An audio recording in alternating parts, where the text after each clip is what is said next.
Well, hey, hello, how are you? Oh my gosh, I forgot the studio audience. Hey, there they are. There they are. Thank you so much for joining me, us, the Royal We on Fistivities, episode 78. Tonight, Renato Laranja and I will be joined by Gillian Robertson, who is fighting at UFC Kansas City, and she's a badass. She holds a lot of records for the UFC in terms of submissions. We'll get to that. I just want to make sure I get everything set up here. Let me get this going. Let me say hi to some folks. Hey, what? Okay, this is. I just need to. I just need to double check something because I totally. You guys are gonna laugh. But I just totally went on a brain, a brain fart or whatever. Okay, yeah, Piera Rodriguez. I was like, I can't remember the name of the girl she's fighting. I'm real bad. Piera Rodriguez. And so, yeah, she's a, La Fiera. So that's going to be fun. Okay, so anyway, yes, we will have Gillian here. And welcome to the show. This is a show about MMA and pop culture and dating and relationships and all kinds of stuff. So usually what we do here, talk a little MMA, a lot of pop culture stuff gets in those conversations. After the MMA talk is usually when we kind of get into stuff about movies and TV and, you know, dating scenarios. Was it last week or 2 weeks ago? We had somebody write in about, should I still even try to go out and date when I'm broke and stuff like that. So if you have those kind of questions, we are here for you for that. We are kind of a little bit of everything, a full service operation. Really, I feel like that's kind of like a Renaissance show or something like that, right? So yeah. So hi, Carrie Jane. Hi, Karyn Bryant and Uncle Hanach. You know, Uncle Hanach is on his own time. I'm not gonna lie. Like, he gets here when he gets here. Can you guys hear the music? Or did I put it too low? I'm going to put it too low, and I'm not going to forget to turn it off. All right? Can you guys hear it? A little bit, right? I just like to give it a little love because that's, you know, my big bro wrote it. If you want to follow him on Instagram, it's Six String Guy, but he's a guitar player. I grew up. That's why I know, you know, like every Van Halen song. That's why I know. I've seen ACDC. I've seen more rock and roll, straight up rock and roll concerts than I think a lot of people would even ever believe. I've seen Judas Priest and stuff. Like, I've seen Metallica. I've seen Motley Crue. I have a drumstick from Lars. That's one thing I was going to start maybe doing. I know I'm rambling a little. Was like a show and tell show. Because I have some cool things from my career and from things that I've done. So I was actually thinking of doing show and tell videos, and Lars Ulrich's drumstick is one of them. I've shared a picture of it before on Instagram, but anyway, yeah. I know I already got a little bit just off the beaten track here, but I wanted to let folks know that yes, we do a little bit of everything here on the show. And this is episode 78. So this is one thing that I actually, okay, now let me say hi to some more people. I don't want to, okay, you know what? Now I probably should.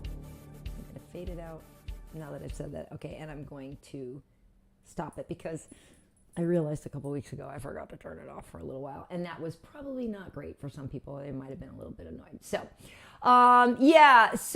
it's good to see you as well. Suavecito 6.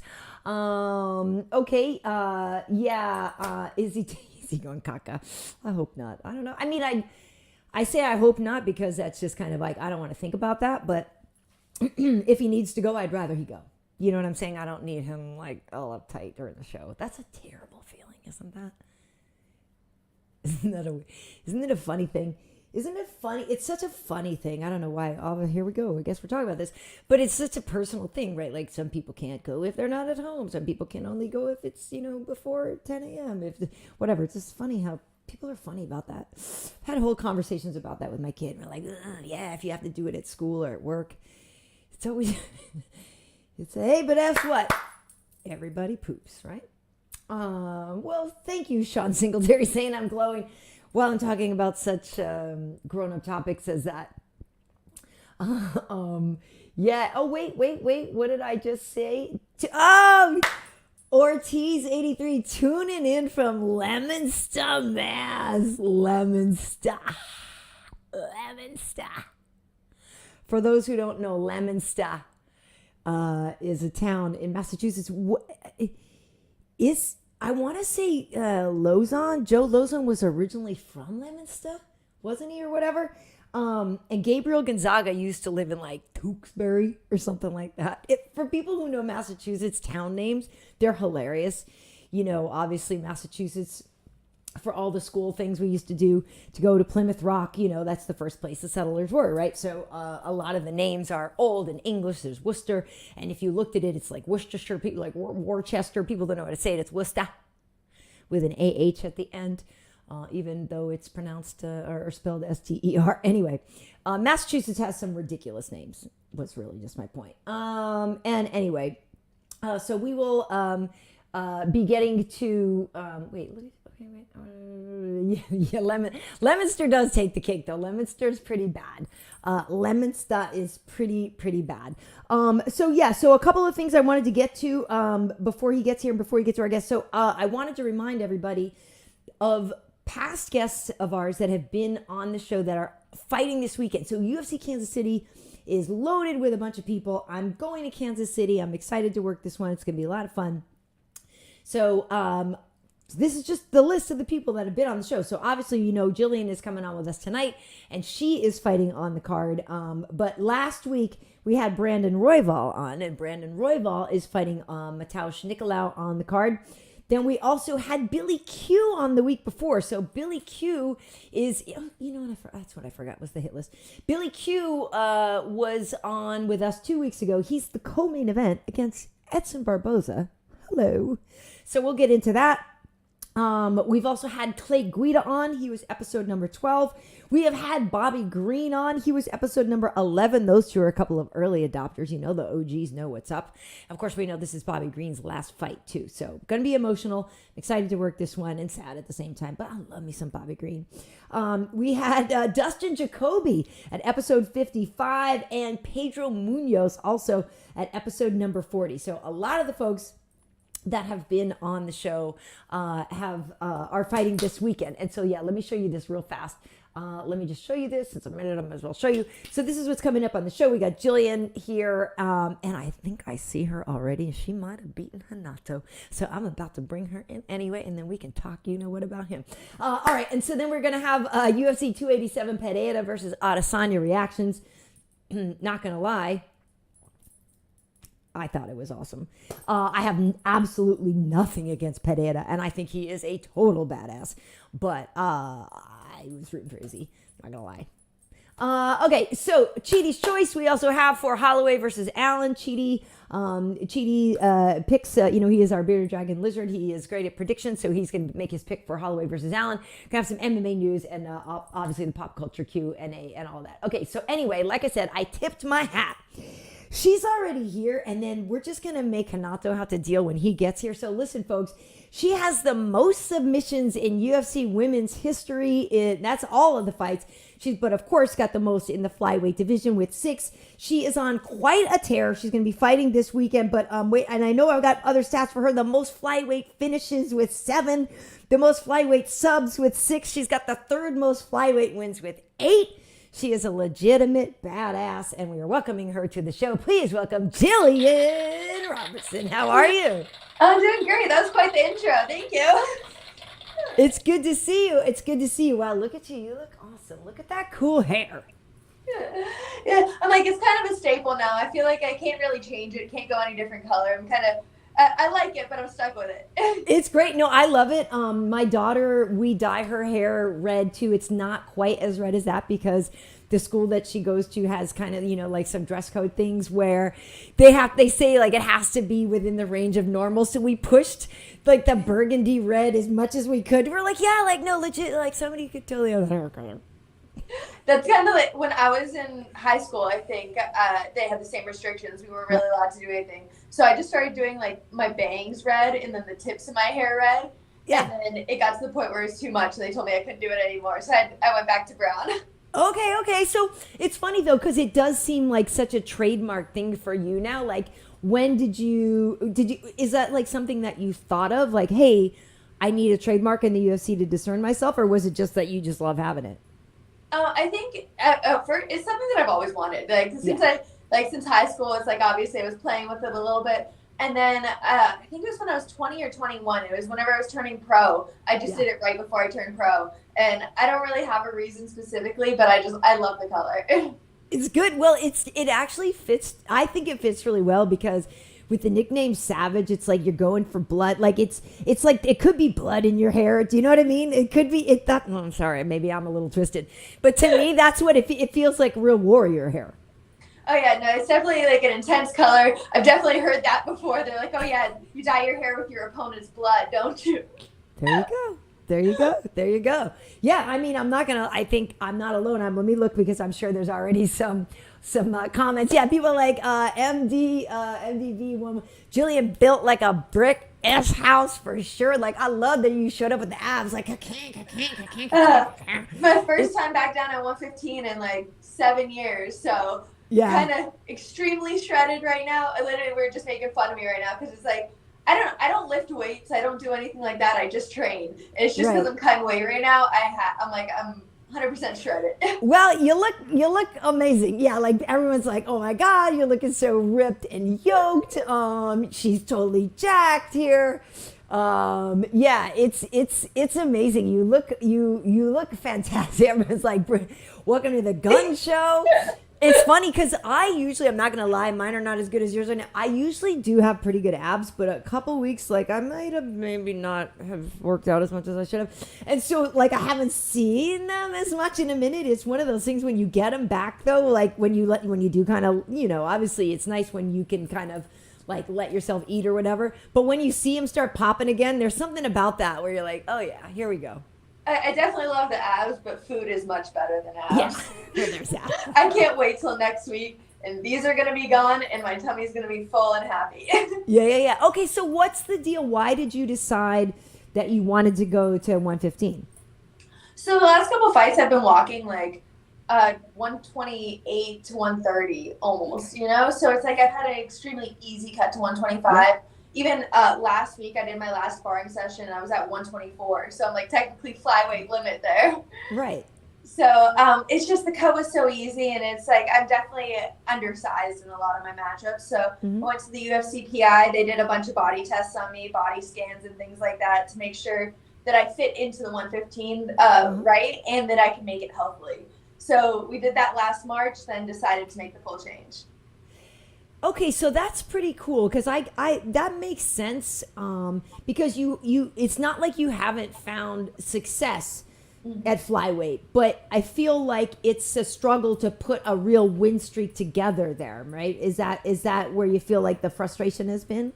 It definitely has, but I feel like also that has a lot to do with it's just been a growing process for me in the UFC. Yeah. And like I got signed I was 3-2 and I was 22 years old. So it's like I've been learning on the big stage the last 5 years. So all my fights in the UFC, I feel like it's all just been a learning experience and me growing. So maybe a little bit about the size, but more just that. Yeah. Oh, that makes a lot of sense. It's funny that you say that about the PI because I'm in Vegas so much. Like, I should go over to them and be like, okay, look, like, tell me what exercises I need to do to get the results I want. You know what I mean? Like that. Yeah, that is actually really helpful for them. So has it, obviously you're very lean right now. How challenging has it been though? Because it's got to be kind of great knowing you don't have to really do anything to make weight at flyweight. So like how has it been to go back down? I guess it hasn't been terrible, honestly. It's just strict dieting more than anything else. So it's like the second I signed the contract, I went on a diet. That was 12 weeks ago. So I literally one time through my camp, my weight was kind of stagnant. So my nutritionist was like, all right, for 2 nights in a row, I want you to have your 2 scoops of ice cream with dinner just to kind of reset your metabolism. Yep. And I literally cried when I found out I could have ice cream for 2 nights. Like that's really been the hardest part is just dieting 100% strict. Right. And so are you on that, like the real small sort of protein and like avocado or something in the real little... Exactly. That's all we're having this week. This morning it was chicken and avocado, and then I had a little bit of steak for dinner, but very small meals, all protein, and I honestly still feel really good. I still feel like my energy's very high. I woke up at 122 this morning, so it's really not too big of a cut anyway right now. Nice. Well, that's good. And I know a lot of people feel like when they make the cut, sometimes like that hunger, that literal physical hunger creates the hunger in them for the fight. You know what I mean? And it brings up the it gets them ready for it. I would imagine then you did say you could have a little bit of steak. This guy's always trying to push his tube steak on everybody. So let me just say, Gillian, that I apologize in advance for any and all unwanted advances or whatever comes. But he's here, folks. Ladies and gentlemen, 27-time World Jiu-Jitsu champion, Mr. Renato Laranja. Did you know what? We start at 7, actually. I know. I'm on Brazilian people chiming. And I had to get gussy up. I had to put some. See, I see Gillian is, straightening herself out because your Uncle Hanach is here. And I put some moisturizer in my hair and, some mustache oil on there. But let me to jump right in, it's a coincidence. You guys just talk about dieting and stuff. And I can talk about serious stuff for a second here. I'm no stranger to that one. Right. But I'm on a strict diet too. I'm on a I'm on a diet of white women and avocado for her. So I mean, I have to stay strict to that. Actually, thank you, legitimately. Well, listen, it ain't gonna last that long. It ain't gonna last that long. So get it what the gettings is good for her. But anyway, it's great to see me.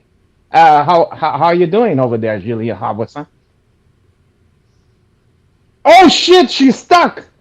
Oh no, Jill. Wait, is she stuck? Oh no. So it looked like. Oh crap! Oh, there she is. There she is. Okay, first of all, I'm sorry that you had to be deprived of even 1 second of your Uncle Hanach. But did you hear a word I said? I heard that the beginning, not the end. What was the beginning? You talking about how I fixed myself up because you came in. Okay, so you got the gist, but you didn't heard about my diet program and stuff? Oh, I did. Yeah, I cut that part and then it cut out. Wow, it was probably overload. It felt the tension and stuff, and the electricity was blow the circuit out of you. It knew it was time to cut out.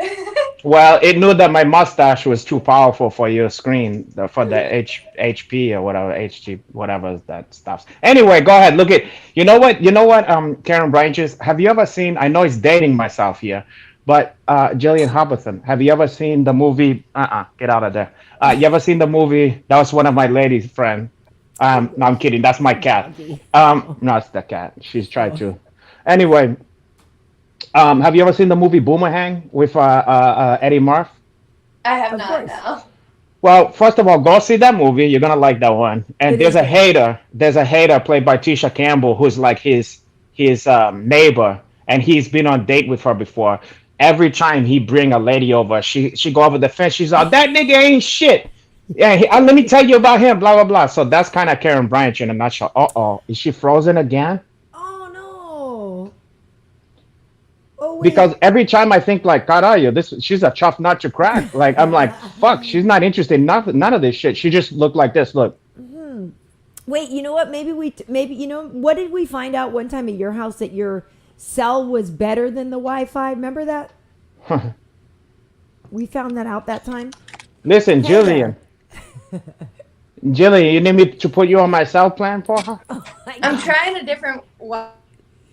Okay, yeah, because we were going to say sometimes it's funny, but like sometimes like not using the Wi-Fi, sometimes just using the regular cell works better than the Wi-Fi, but yeah.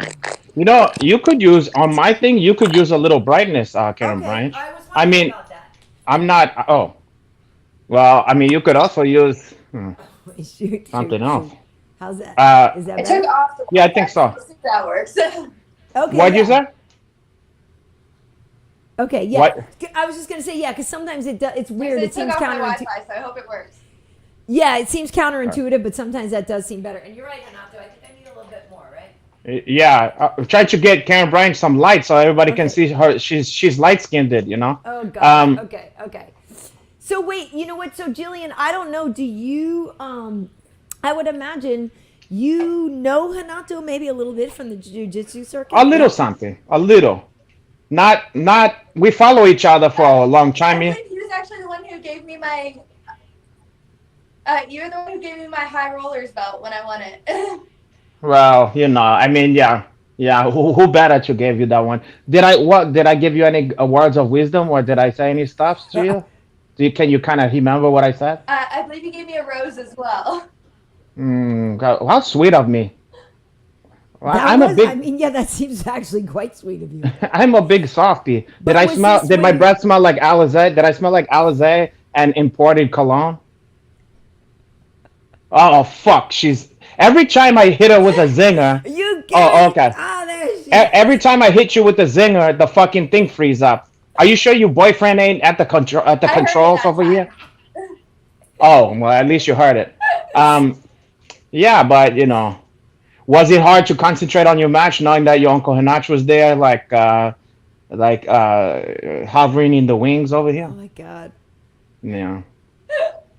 I'll answer that. Makes it yes. more difficult knowing there's such a high level audience around. Oh God, yeah. Well, there's nothing to be afraid of, your Uncle Hinach, God. Okay, so let's get back to brass I chat. was gonna say, and yeah, I realized I think I used to have another light on in my place. That's why. Yeah, you look dark to me for some reason. Hold on, give me just a second. Let's turn the other. That's just my way of getting her the fuck out of here. So let's listen. I meant, what a hell of a career she's had. What a great career, and what a great woman. Look at her now. What a great woman and a great inspiration. Oh my god.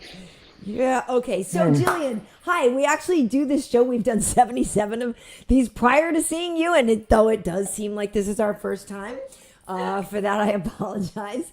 Hey, but listen, so I'm kind of making fun of it, but you are really known for your jiu-jitsu in the UFC. And you recently, speaking of the rose that he gave you recently, submitted former champ Rose Namajunas in a grappling. Oh, what a! I'm gonna tell Holz that you brought that up. Okay, I mean, I'm sure she remembers that she was there. Rose is cool, like she knows she was there. But it's one of those things where. You were talking before Hanato, before you got here, we were talking about Gillian. She was saying basically how she's kind of grown up before our eyes in the UFC, which is very true, right? Like she came in without a ton of experience and has really, fought her way into who she is now. But I guess for me, Gillian, the question is just like, you are so good at jiu-jitsu and it has become your specialty. Did you know, when did you know that was emerging as your gift, if you know what I mean? I guess I don't honestly. When I started training, I started with cardio kickboxing, and then I kind of went into chai ball. Did you do a chai ball, Billy Blank? I actually did when I was a little kid. Nice. I like the sound of that, caralho. But yeah, I just started. I actually didn't want to put on a gi at all because I was like a 16-year-old girl. And perish the thought. Oh, you wanted to look sexy. Yeah, I'm like, a gi isn't really the most appealing thing, and then going around and rolling with sweaty people. But once I put it on, everything clicked. Everything, I don't know, I was always good at it, and I just felt like everything came into place once I started doing jiu-jitsu. It's like striking was never it for me. It never clicked like it did with jiu-jitsu. Wow, that is very cool. Yeah, there's a lot of stuff in jiu-jitsu that you just don't get with a lot of other martial arts.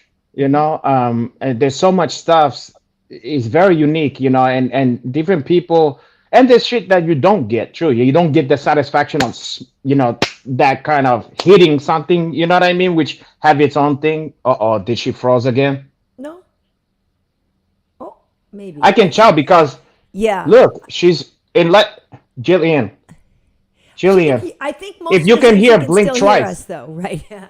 I think she can mostly still hear us. So I can tell because when I start talking and I get on a hint about something. Yeah. Because usually when I'm talking, there's a glimmer in her eye. Oh. And then when it frees up, I can't connect with her. Oh my God. And I know that we have there's something between us here. I swear it freezes every time Hanato starts talking. I know. That's why I think your boyfriend is somewhere on the control somewhere hating. on his Texas Instruments computer. You know. Um, God, are you? So, what the fuck I was saying? What was I even saying? Oh yeah, the thing about jujitsu is Yep. you don't get the chap. You don't get the thing of like hitting something, which can be very gratifying, you know. Right. But the thing about jujitsu is unique because you can go 100% and not like knock somebody out or hurt them. You know what I mean? Like it's one of those things where you can spar and you Yeah. can really get a sense like there's nothing left on the table. Like, hey, we went as hard as we could go, and I would have killed that person if they didn't chopped out, you know. And Right. there's something satisfying about that because if you're kickboxing, you can go hard, but you don't want to like just keep knocking out your sparring partner. You have to Right. kind of take some of the mustard off of that one. But if you pretty much the same level somebody's jiu-jitsu, you can just like you there's nowhere to hide. It's like, look, I beat you, you know. Care to Yeah, I also fucking felt like elaborate? when I Yeah. first started, I like when I first started, I was 16 years old, not a lot of muscle, not a lot of strength, and well, still, Mm. I don't feel like I pride myself on being strong or athletic. I'm like, it was just I was able to use my mind in jujitsu, be able to use leverage, and be able to.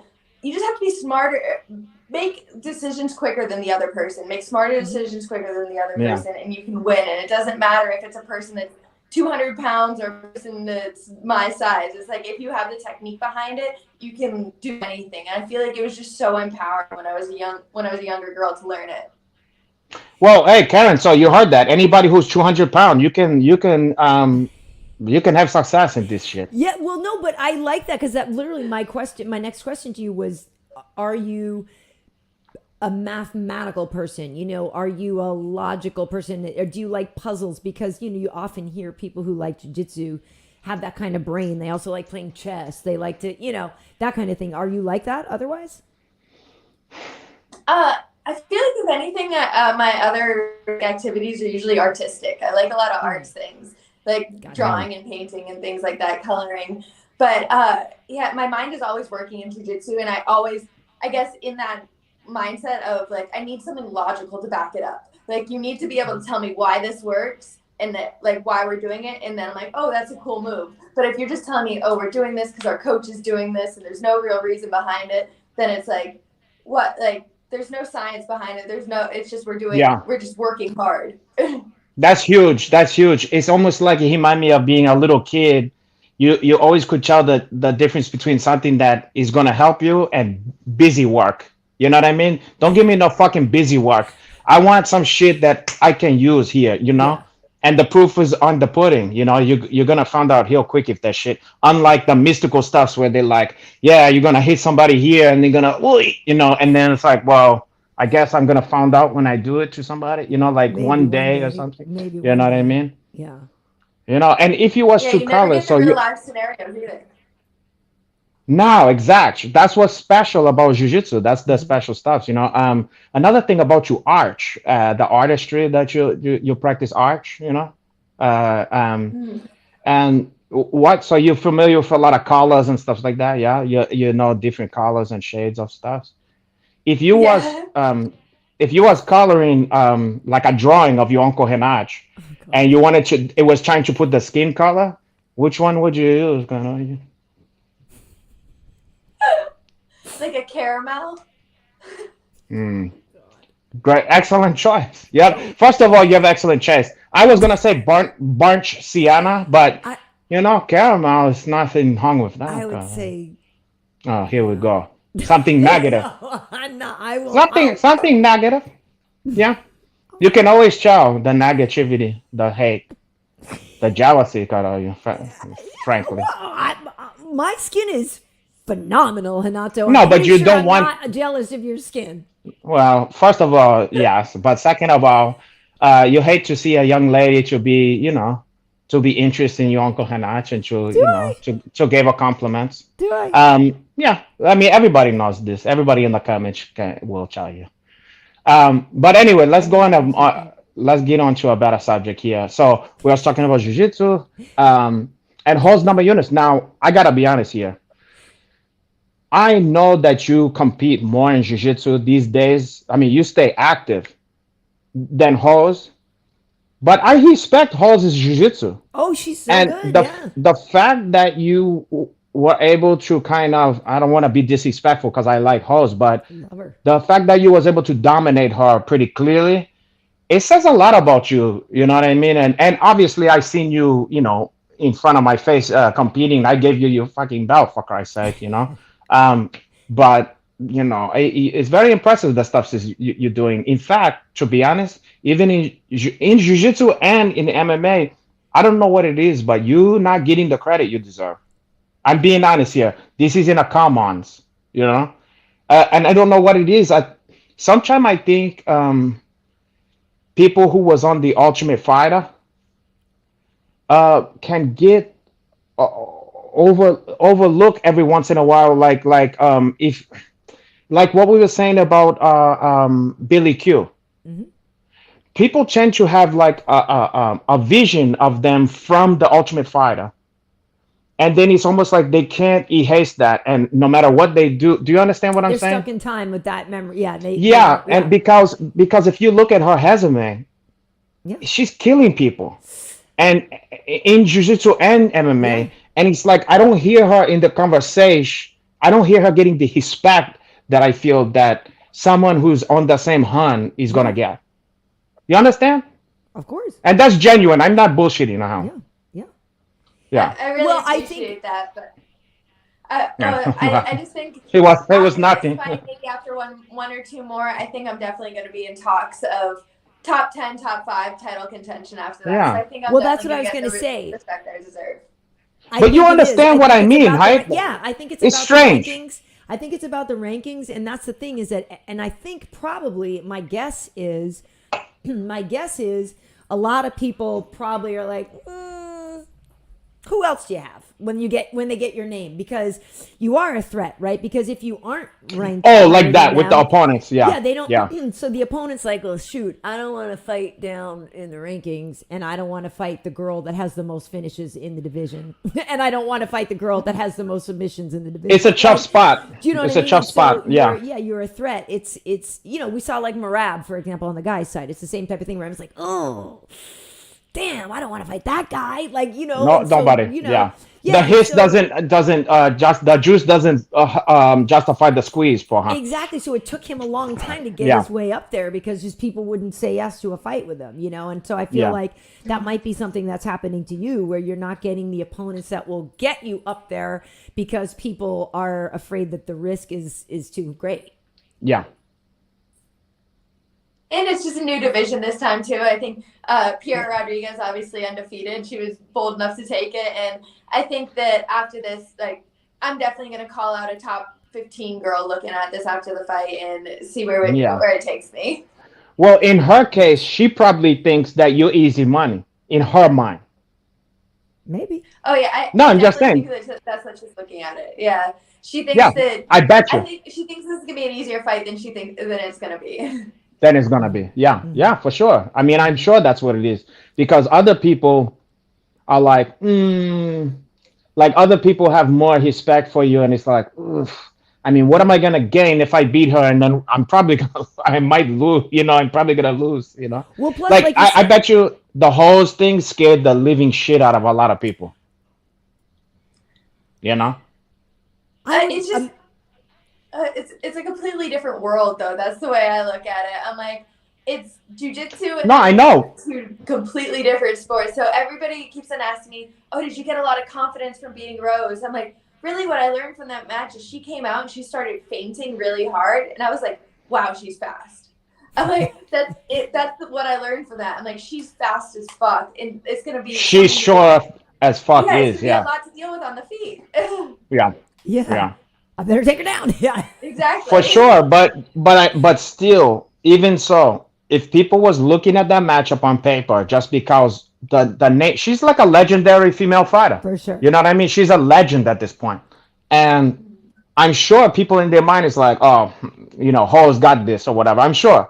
And so no matter what you think of it, it's got to be in the back of people's mind like, I don't love that she beat Halls like that. You know what I'm saying? Oh, yeah. I promise you. No It's- matter if people pretend or whatever, I agree. they thinking about that, For I sure. agree. It's a great feather in your cap, no matter how you beat her. Like you said, because of all the accolades that she has, and deservedly so. And so, yeah, it's a great name on the resume. And that is the thing. If you're going back down to the division, you're going to the one where she ruled it, and then everyone's like, well, geez, yeah, like you just beat the former champion, so that is scary. Speaking of feathers, Karyn Bryant, are you into feather play or?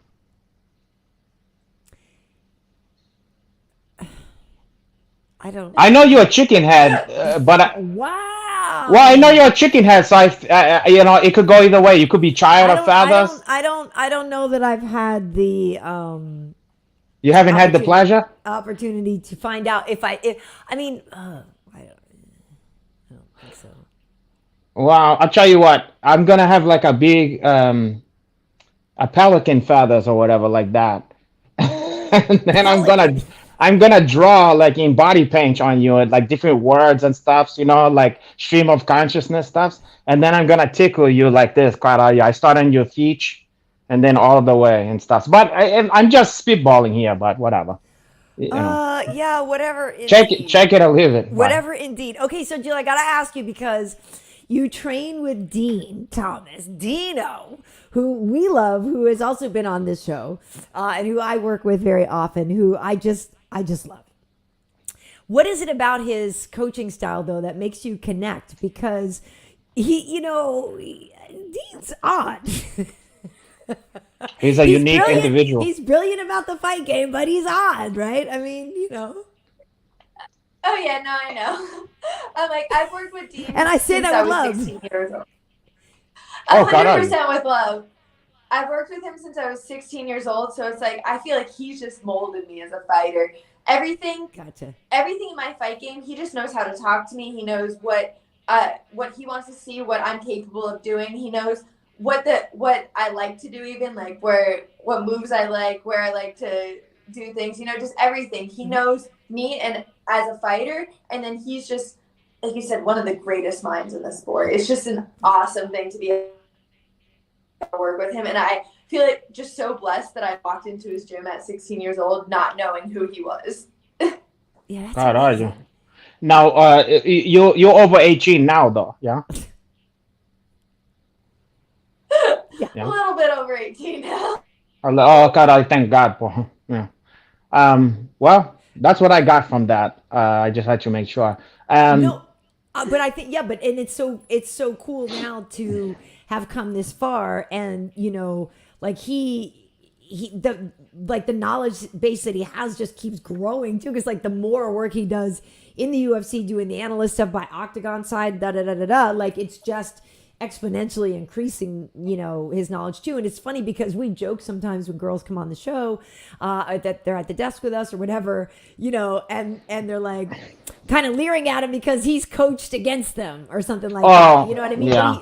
But yeah. So like, have you noticed though that there is a difference in coaching for women? Like, have you had some coaches that didn't understand like nuances and that like you felt like, it's not working? I think it's still just coaching a girl is completely different than coaching a guy, and it's like even Dean doesn't know how to handle that sometimes. Like sometimes in what way? In what way? Because maybe you can educate people. I'm like, wait, say it again. I'm like, Dean does not know how to handle crying at all. It's definitely like an awkward thing for him. He's like, what's his name in the what's that, a league of their own or whatever? There's no crying in MMA or whatever. Yeah.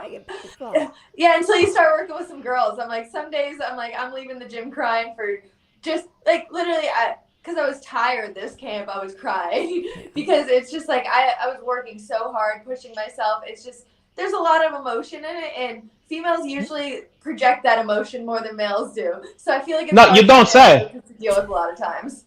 No, you don't say. No. Well, Renato, it just means all you guys are just suffering inside. It's just that the women are smart enough to let it out. Listen, I may be a chauvinist pig, but I will tell you this. My father is probably the toughest. Well, I never seen a tougher guy. This guy's been through all kind of shit. Maheen's, prison, world championship, Kahari and stuff like that. All kinds of fucking shit. Okay, toughest guy I know, been through everything you can imagine, and I was lucky enough for him to be my male example that he was always okay with crying. And I mean, I remember, I'll just put off the top, I remember going to see La Bamba in the fucking movie theater, and he was bawling his eyes out, at the end of that. And he was always okay with that. So I never had that thing. I always thought it was okay to cry. So when I grew up and I saw guys can't cry and I started to realize, oh, this was unique what I had going on. So I got lucky that I had a man's man who will fuck you up, by the way. You know what I'm saying? Like this guy, I mean, people was afraid of him, but and what a great gift. I didn't know what a gift he was giving because a lot of guys I know don't know how to cry, and then it fucks them up from the inside. That's good. It's good. No, it is definitely different coaching women, I would imagine. But do you like training with guys though, Gillian? Because obviously that gives you a certain kind of confidence that you don't get just from going with other girls. Yes and no. I feel like it's a debate. Like I to go back and forth. Definitely guys are stronger and faster just naturally. So it's like they give you a different aspect of their look and they're giving you a different push. But girls, it's like when they go in the cage, like guys are always going to try to be nice to you. They're always going to try to hold back a little bit. And a girl's going to go in there and try to kill you. So it's like you need those rounds during camp. You need those rounds where a girl's going to come at you as hard as she can. So I like going back and forth between the guys and the girls. That makes sense. Well, and I think that's a great, a lot of that the guys also just physiologically, like they're different, right? So we as women, we're so much more flexible. There's just different things we can do. And so there's different moves where guys would be like tapping out to stuff, certain whatever. And a girl's like, well, no, my hips just go like whatever. I'm cool. Like, and the flexibility can be so different. So obviously it would be bad for you if you only trained with guys. And then you get in there in the octagon with a woman who is so much more flexible and limber and like, oh wait, this worked on this guy and it didn't work on her. But Karyn, it's like you glazing over one of the most important thing is which girls have a vagina and boys have a penis. So that's one difference you're kind of like neglecting. But what does that have to do with her winning a fight? True. Fair enough. Touche. But nevertheless, it's the fact remains. What the fuck was I saying? Wow, sometimes you have to be human. One thing I know, because I've worked with a few female fighters in my day. Yeah. And one thing I noticed that I hate when I see other guys doing this is guys have also a tendency to patronize the female martial artists and not be as hard on their techniques. Oh, your video froze. We can hear you, Renato. I just realized your video froze, but I can still hear you. Mine? Yes. Oh, fuck. Should I go out and come back?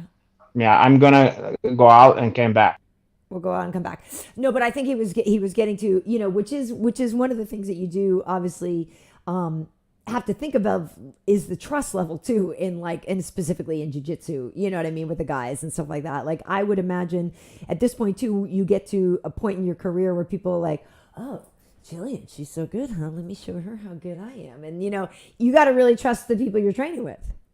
I feel like generally guys who are like my level are more competent than to like do anything to be like that. And it's usually guys who aren't good, who are like that. And then it's not really much of an issue because then I show them what's up. That's good. That's good. I have to feel like that's very satisfying. I know it seems petty or whatever, but it's probably because the world isn't really, equal like we think it is. Like I love beating dudes at stuff. Like I do. Literally, that's why I really fell in love with jiu-jitsu a lot too, is because I was that little 16-year-old girl and I was beating guys who were like 180 pounds and I was just mind blown by it. And then I just remember one kid, he went with me and kind of like let me pass and like it was trying to be nice. And I subbed him once. So then he started going a little bit harder. And I subbed him again. And then he went as hard as he could, like face beat red. And I subbed him again. And then he just looked at me. He's like, there's literally nothing I can do. And it's like, that moment there is just everything that I love about jiu-jitsu. I love it. So I just came. Am I back or no? You are back. So I just came in. Now, was this person a newer guy, or he was at your level, or what's going on here? Yeah, he was a newer guy. Karyn was asking if guys that are ever like want to show me up. I'm like, guys at my level usually are more competent than that. It's usually the new people coming in that are like, oh, I can do something good. Right. Yeah. Yeah. She thinks she's so great. Oh, let me show. Oh, I'm good. Let me show her. Yeah, Like, I mean, there's a lot of bullshit that happens with females, and I feel bad for Yeah. them in this sense because, okay, I'll be honest about all this shit. First of all, if you're halfway attractive, even if you're halfway attractive, as soon as you start, you're gonna have the guy, the nice guy, that comes up during sparring, and he's gonna be so kind that he's gonna, in lieu of his sparring chimey, he's gonna go through and slow hole with you and walk you through all the nice stuffs. So Yeah, first of all, everybody's trying to fuck you from the instructor down to whoever. So there's that, okay? And then, unfortunately, I wish this wasn't the case, and I find it funny because I know guys is fucking assholes. Can I ask a question though, Time? Yeah, yeah. How many times have you been that guy? I plead the fifth on that one. This ain't about me, caray. This isn't about me. This is about Gillian. Okay. Um, Sorry. so then you're gonna unforge. You would think it would be the opposite. Unforge. Women can be very unsupportive of other women in jiu-jitsu, and I hate to admit it, but most of the problem that especially an attractive female is gonna have is gonna came from catty, jealous women in the class, and it's crazy. I've seen it so many fucking chimey. They can be very unwelcoming to the other female, and I would think it would be the opposite because it's like, hey, there's not so many of us. Let's be cool with each other. But woo, they can be a very territorial. Okay, so then you're dealing with that, and then on top of that, now you have guys who think it's cute that you want to do martial arts, and they go, "Oh, look at you! We're gonna goof around with you and kind of go half speed or whatever, and Yeah. patronize you." And then the other side of that, which you're gonna hunt into less, you're gonna have guys who is intimidated that a girl could maybe beat him, or they can't Right. check it, and they're gonna go too hard, and they might hurt you because they like trying to prove a point, like you ain't gonna fucking beat me, you know what I mean? That kind of attitude. I'm telling you, it's I'm very I know. extreme. It's very, Yeah. I know. it's challenging to be a woman in this situation, you know. And then you have the I try to be the opposite of this. If a woman tell me I want to get good at jiu-jitsu and I'm on this, not if they say I'm just here to get in shape, that's a whole different stuff. Then you can deal with that way. But if someone want to be a fucking black belt, if that's the goal, and or they want, God forbid, they want to be a fighter, I don't let them get away with shit. If your technique is in height, that shit's not working, and Yeah. I'm gonna chop you out 1,000 times. I'm not gonna go hard on you, but I'm gonna chop Let you you know out. it doesn't work. I'm gonna let you know what you're doing is not cutting it. It's not cute. You got to do better. You got to do it. You cannot patronize women if they you owe it to them to be just as fucking hard, Yeah. absolutely, as anybody else. You know, or else it's bullshit. That's good. You understand? I'm glad. Yeah. Anyway. I know exactly. I'm like, I feel like it's that middle ground you gotta find. It's like sometimes, like you say, guys can be too strong and like they're just obviously intentionally like trying to be an asshole, but or they can just like let you do whatever you want. And it's like, why? I'm not even getting work here. Like, why am I here if you're just gonna let me do whatever? That's useless. Useless. Yeah. I hate when I see that. I'm like, what the fuck are you doing? And also, I've seen this. I've seen instructors when they go in around checking the technique when people is like, you know, doing the technique that they just taught. If a woman is doing it fucked up and just lousy, okay, good. Almost like they would with a little child, you know? And I'm like, don't do that shit. Don't do that. Don't. This person is here to get better. Like, what good are you doing to this person to tell them something that's not true here? You know? Yeah. No. Well, it's tough, and it's obviously, unfortunately, we've heard of some bad horror stories, that have happened at jiu-jitsu gyms with girls. I want to, on a lighter note, on a on a levity, let's lift the room a little higher. And Jill, I say that with like a pun intended. If anybody looks at your Insta, you got your dabs, you got your this, you got your that. What am I hearing? It sounds like somebody's doing some dabs or something. It sounds like somebody's hitting a bong. What is that?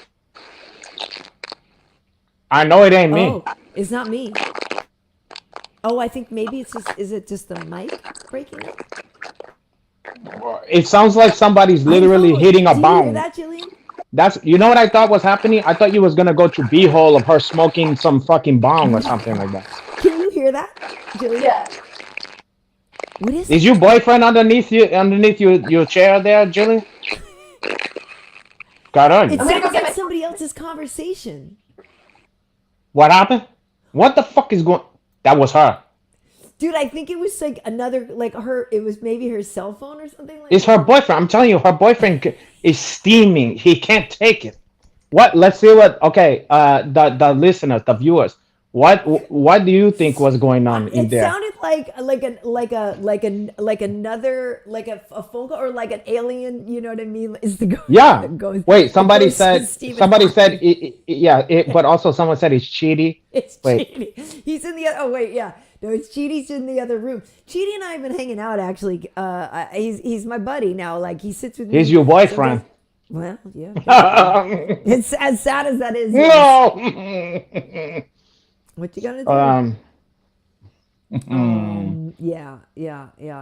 But yeah, by saying is her boyfriend for sure. Yeah, it sounded like either somebody was doing a bong hit or somebody was doing some other stuff under there, getting her testosterone. Tapping the Wi-Fi. Don't you think it's her brother is like a gremlin? You remember the movie Twilight Zone, the movie? You remember there was like that thing on the wing of the plane that was trying to interfere with the flight? Yes. Yeah, and he's like, I'm João Lithgow, and her boyfriend is that fucking Rastafarian on the end of the wing. I thought it was Bill Shatner. No. That's in the original in the show. But I was saying Twilight you're Zone, right. the movie. Yeah. And In the original movie- Twilight Zone, right? It was William Yeah, Shatner. they both incredible, but the Twilight Zone, the movie one, the fucking thing on the fucking plane is way scarier. Oh, he it's looked like Terrence Trent D'Arby, huh?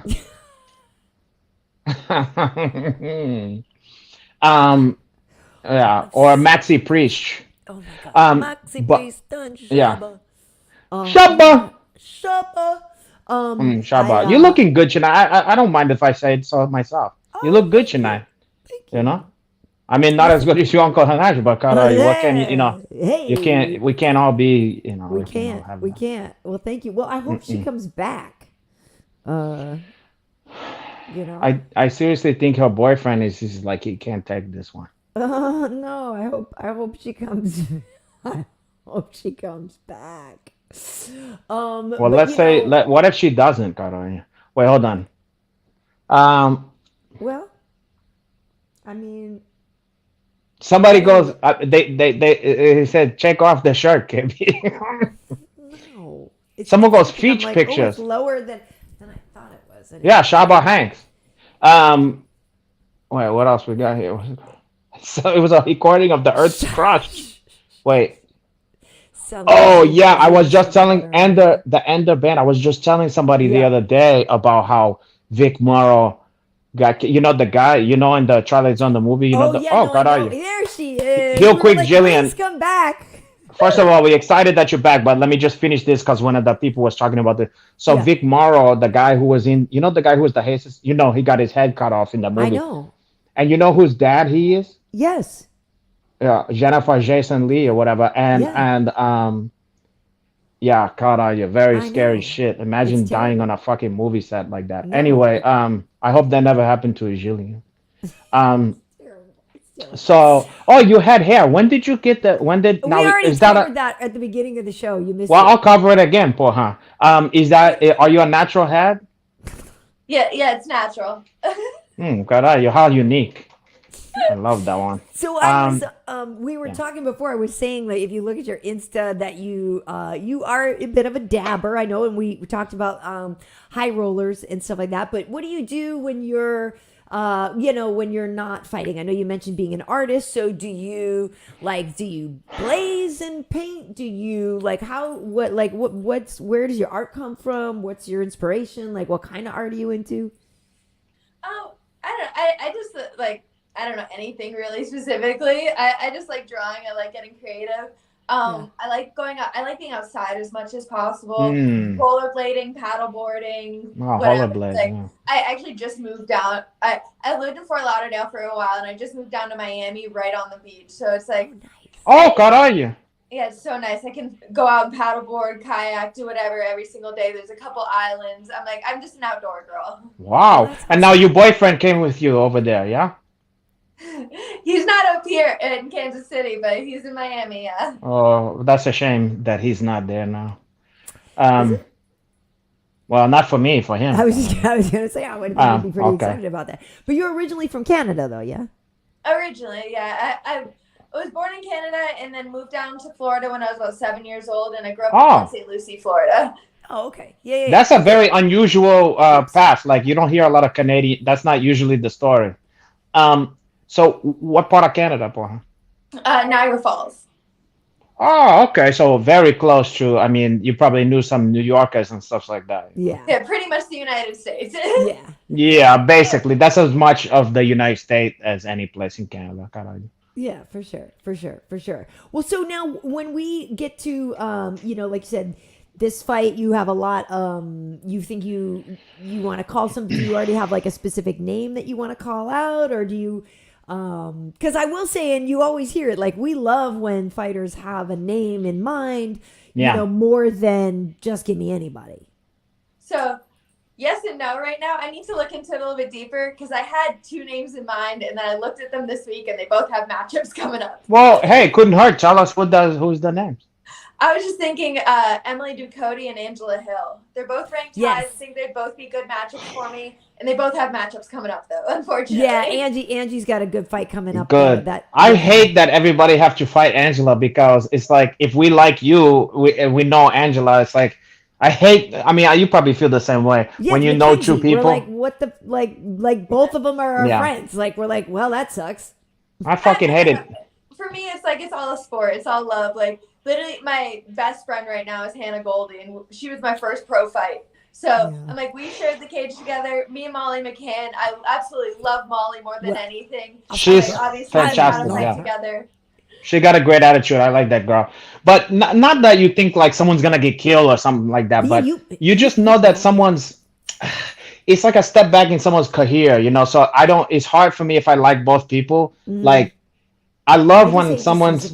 I love when someone I hate is fighting someone I like, so I can really enjoy, you know what I mean? It's like the good versus evil, at least in my mind. Even they're not even evil, but I can pretend they're evil, Right. So I can it can be like, exciting. But when someone loses, bittersweet. If you know the person, you're like, fuck. Yeah. You feel like a shit heel for being excited about them getting knocked out, and you feel like you can't face them when you see them. Like, you're like, hey, how you been? And you're like, I was rooting against you. Perfect example, I feel like, for a lot of people was Rob Font and Adrian Yanez, right? Okay, that was terrible. Awesome guys. Both of them have been on the show. Like, Adrian Yanez is the effing future. Like, that dude is the freaking future. You know what I mean? But Rob Font's like, no. Not yet. You know what I mean? Yeah, it was exciting, and like, to be happy for Rob doesn't mean you don't like Adrian, but it was just like, what a knockout, what a finish, like, holy crap, like, you couldn't help but get excited just as a fan of the sport. You know what I mean? Not that you wanted Adrian to lose, you know what I mean?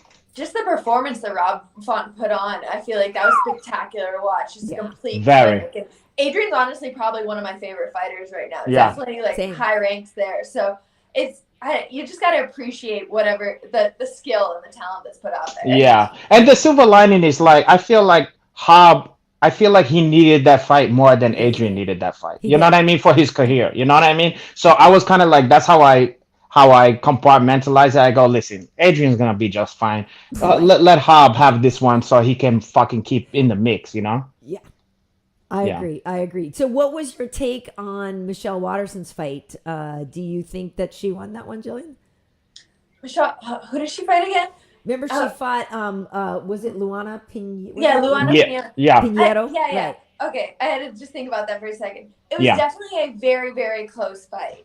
For sure. But I still think I would have given it to Michelle. Same. Yeah, I There's think a we lot of all. fights on that card that night too, though, that I felt like were very Yeah. close fights and just I don't think they went the right way. Yeah. I had Michelle winning true, but I didn't think it was the worst robbery I've seen in my life. But I think most sane people, most people who know what they're looking at, had Michelle true. You know. Yeah. But she's almost no stranger to that. Like when she got the news, you can see in her face, she's like, again, poor her. You know what I mean? Yeah, I know, but it's the Enderman with the Karach hatch. And yes, the Rob Font is like a light skinned, fine light skinned gentleman. He is, poor her. And he had what I was proud of him. He had his lemon pepper levels under control. This camp. I knew you were going to say You know, that. we had him on before his loss before that. That's and right. Yeah, Rob just saying, no, you don't that night. Hob was talking about Gillian. Hob was talking about how his girlfriend is his nutrition, is his like personal chef or whatever. And I go, oh, that's interesting. And he's like, yeah, she's Dominican. I was like, oh, Caralho. And then he goes, you know, she's like, for instance, tonight she made us lemon pepper wings and, you know, all this fucking shit. I go, lemon pepper wing. I'm like, as far as I'm concerned, you're not supposed to be eating shit like that, you know? And then so lo and behold, this fucking guy missed weight. Yeah. And then lose the fight. And I was like, listen, fucking lemon pepper. And then so we had his coach on a couple weeks before the fight. And I was like, listen, I'm checking his lemon pepper levels. And if he's got elevated lemon pepper in there, we're calling this shit. But thankfully, the lemon pepper was under fucking control in this one, you know? Yeah. I mean, how can you eat hot wings? The fucking, the skin alone, Carol. Well, you know. Well, anyway. Yeah, but like, yeah. I know you're not eating no fucking lemon pepper wings. I haven't had anything good to eat in months. That's what I'm saying. But that's kind of how it's supposed to be if you're cutting weight. You can't have no goddamn wings. Wings? Wings? I'm like, I feel guilty if I have like 2 scoops of peanut butter at night. That's what I'm saying. That's what I'm saying. I mean, that's why when I heard lemon pepper wings, that's why my alarm went off. I go, excuse me. Okay, but so how many calories are you on a day, though? I'm not sure specific. The PI covers everything for me. It was just, I know this last week, he had me on a 1,500 calorie diet, and then this week I don't know what it is. But besides that, I felt good. I felt like strong, and it's just this last week whenever we got down on the diets that I'm definitely feeling it. But Karyn Bryant, I mean, even forget MMA, even on some jiu-jitsu competition back in the day, I would have a couple of days before the weigh-in where like, or at least the day before, where I'm like, I'm not even drinking water very much. I'm eating like ice. I'm sucking on ice and spitting it out and shit like that. And then of course I look like a praying manch, and it didn't do me any good anyway. Porra. You know what I mean? I felt like so weak. But it's like, forget about lemon pepper wings. You're happy to have a glass of fucking water, depending on how much you're cutting, you know. And it's a misery. It's pure fucking misery. Fight weeks for me, when I'm working, it's like, yeah, even I cut carbs out and all that kind of stuff. Like, oh God, are you? Yeah, I gotta. I'm the opposite. I want to see you fattened up, God, are you? No. But you know, I remember having a girlfriend at one point when I was competing, and you know, you would think your girl is gonna be like, you know, almost like the sympathetic pregnancy or whatever. Like, she's going to be going through it with me. This bitch is fucking stuffing her fucking macaroni and cheese and stuff. I'm like, ain't this a bitch? You know, like, you can't just like pretend just for a week, like eat some salad or something like that. She's eating in front of me. It was like that movie Easy Money with fucking Rodney Dangerfield. Anyway. So Renato, remember, Gillian is on the East Coast and it is fight week for her. So we should probably wrap it up soon if there's anything else you want to get to. Hap it up soon. First of all, if you know about me, I don't like to hap it up at all. Well, I don't want to tell you to finish, but I will let I mean, you know she's not 16 anymore. She can make her own. She's emancipated adult here, and but she can. Do you want to spend more, Jillian? Do you want to spend more time with your uncle Hanacho? it's her fight. It's getting a little bit past my bedtime. Yeah, it's a fight week, Hanato. She's got to get a rest. She's got to Wrong answer, Jillian. No, okay. No, we gotta get that body. We need to get it. Let that body to have. Yeah. Well, listen, shit. I'm excited. We have to have her on again because God, I didn't even got into some of the stuffs that I was gonna get into. You know, Dean Chalmers told me that you went to an all-black high school or something like that. Is that true? Yeah. I wanted to delve the fuck into that, but I guess maybe another chimey. My high school was it was not in the greatest area of town, and I wanted to go there because they had a vet program, and I wanted to be a vet. So they had a vet program. Oh, so it was like a trade school. Kind of, but it wasn't like it. Literally, we didn't have like windows in the classrooms. It was like a prison. Yikes. Now, was it like? Did you have like on the cheerleading squad? Was it like Wildcats? Like what UGLY? You ain't got no alibi. You ugly. Ugly. Yeah. Ooh, like what was unique? Tell us something about what it was like being like one of the only white girl at a black school. Just tell me something here. I don't know. It wasn't anything special. It wasn't necessarily. I would say that it was a black school. It was just a ghetto school. Okay. So there was ghetto white folk there. Yeah, exactly. Now, did they embrace you, or was it tough? Did you have to fight? I feel like I'm just like the quiet kid in the corner. I've never been in a street fight, never gotten in a high school fight, nothing like that. So I don't think nobody really messed with me. Okay, but you had to have witnessed a couple of fucking fight in that school. I think it was either sophomore or junior year. We had a 16-person gang fight in my school, where it's like kids were like handcuffed to the tables, and they were still like throwing up gang signs while in handcuffs to the cafeteria tables. Yikes. How did that look? What were they doing? How did they look? I don't. If you could reenact that one. We had just reenact it for a second, like just for a second. What did he look like? I don't know. I would love to see her doing that shit. Okay. Fair enough. That's an interesting image. That needs to be in a movie. See? This is the kind of stuff I like to hear. This is interesting stuff. Right. That's why she's gritty and like, she's What did they serve? What was like the stuff they serve at the cafeteria? Just one last stuff. I don't know, normal school stuff. I don't really know. I'm like, that was such a long time ago. Like 10 years. I mean, was it? I'm sure the food couldn't have been that great, I mean, I went to high school 10 years ago too, so I understand. It's a long time ago. But did they serve like, was it like, Salisbury steak? Was it Chef Boy HD? What was it? I just remember they had these giant cookies that were so good. Well, that's a hanging endorsement for that public school system in Miami, caralho. Although, how early did you start your smoking career? Maybe the cookies weren't that good. True. Smoked until I was 18. So it was until I was out of high school. I didn't touch weed. I never drank or smoked or anything until I was 18. Caralho. Who was your influence? Who influenced you to do that one? Dean Chalmers? No, but it was someone at his school. Oh, that dirty hat. He doesn't even drink now. I mean, he may be used to or whatever, but he doesn't even drink now and hasn't for years. But he probably smoked heifer. He's a heroin addict. No, kidding. Oh, God. He probably smoked heifer and listened to soul music. I don't think he's ever really been a fan of weed. I want to say that I'm shocked. I think he had like a bad edible experience once, and then that'll fucking do it. Hey, that cooled me off of mushrooms. I'll tell you that. The last time I did it, I took too many of that one because I was like, it's not kicking in yet.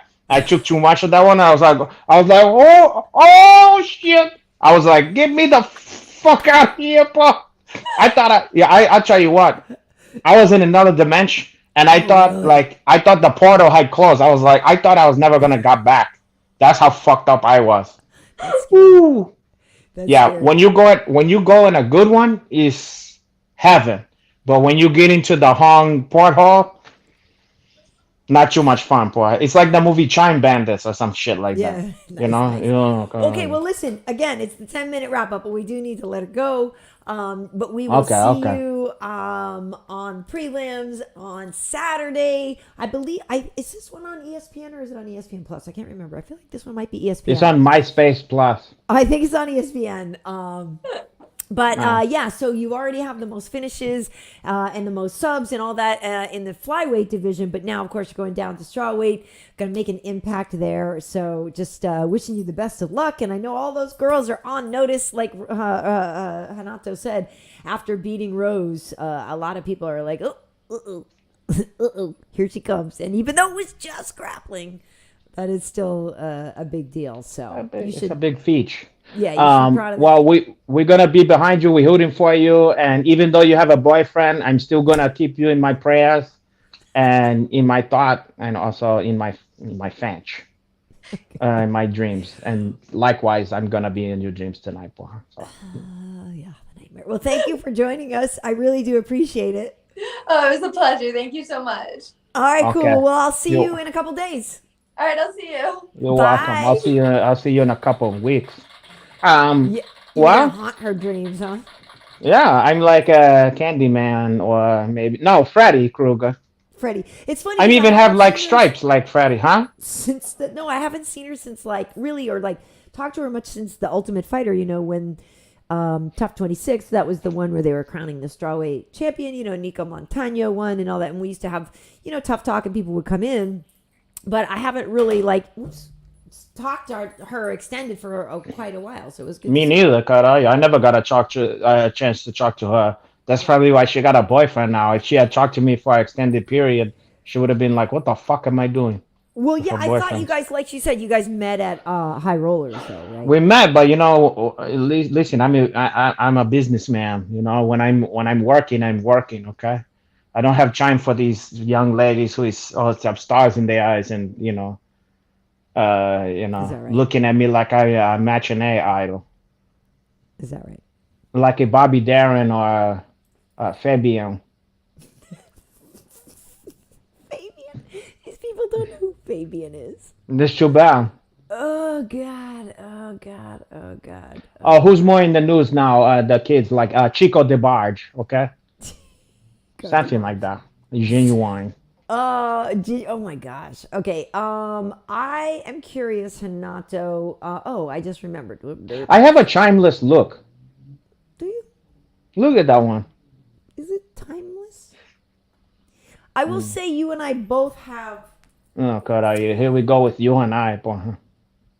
We have world citizen looks. We have looks where we can Wow. blend, and we could be a number of different ethnicities. We could be a number of different ages. We could be a number of different. I think that's kind of cool, actually. I think it's cool too. I get carded everywhere I go. I get carded at the Bev Mall. Wish. It's true. Oh God, Or you ever see wait. that when the people are like, "Oh, I got carded," and then the lady's just like, "We card everybody." We It's card like everybody. policy, like they have to, and you're. But I will tell you this. I was a Sprout, and there was a gay gentleman, a black gay gentleman. They have like salt and pepper, gray hair, and shit. Sprouts on Okay. La Brea? Which Sprouts? Yeah, that one. Yeah, by Burke Williams. I go to the spa, and then I go to. Oh Sprouts. shit! I forgot they got one over there. Oh, Yeah, that's where I go and man. get my spa days, and then I go No to shit. Sprouts on the way home. Yeah. Oh God, I'm gonna start going over there. I'm gonna give you some cucumber water. So listen.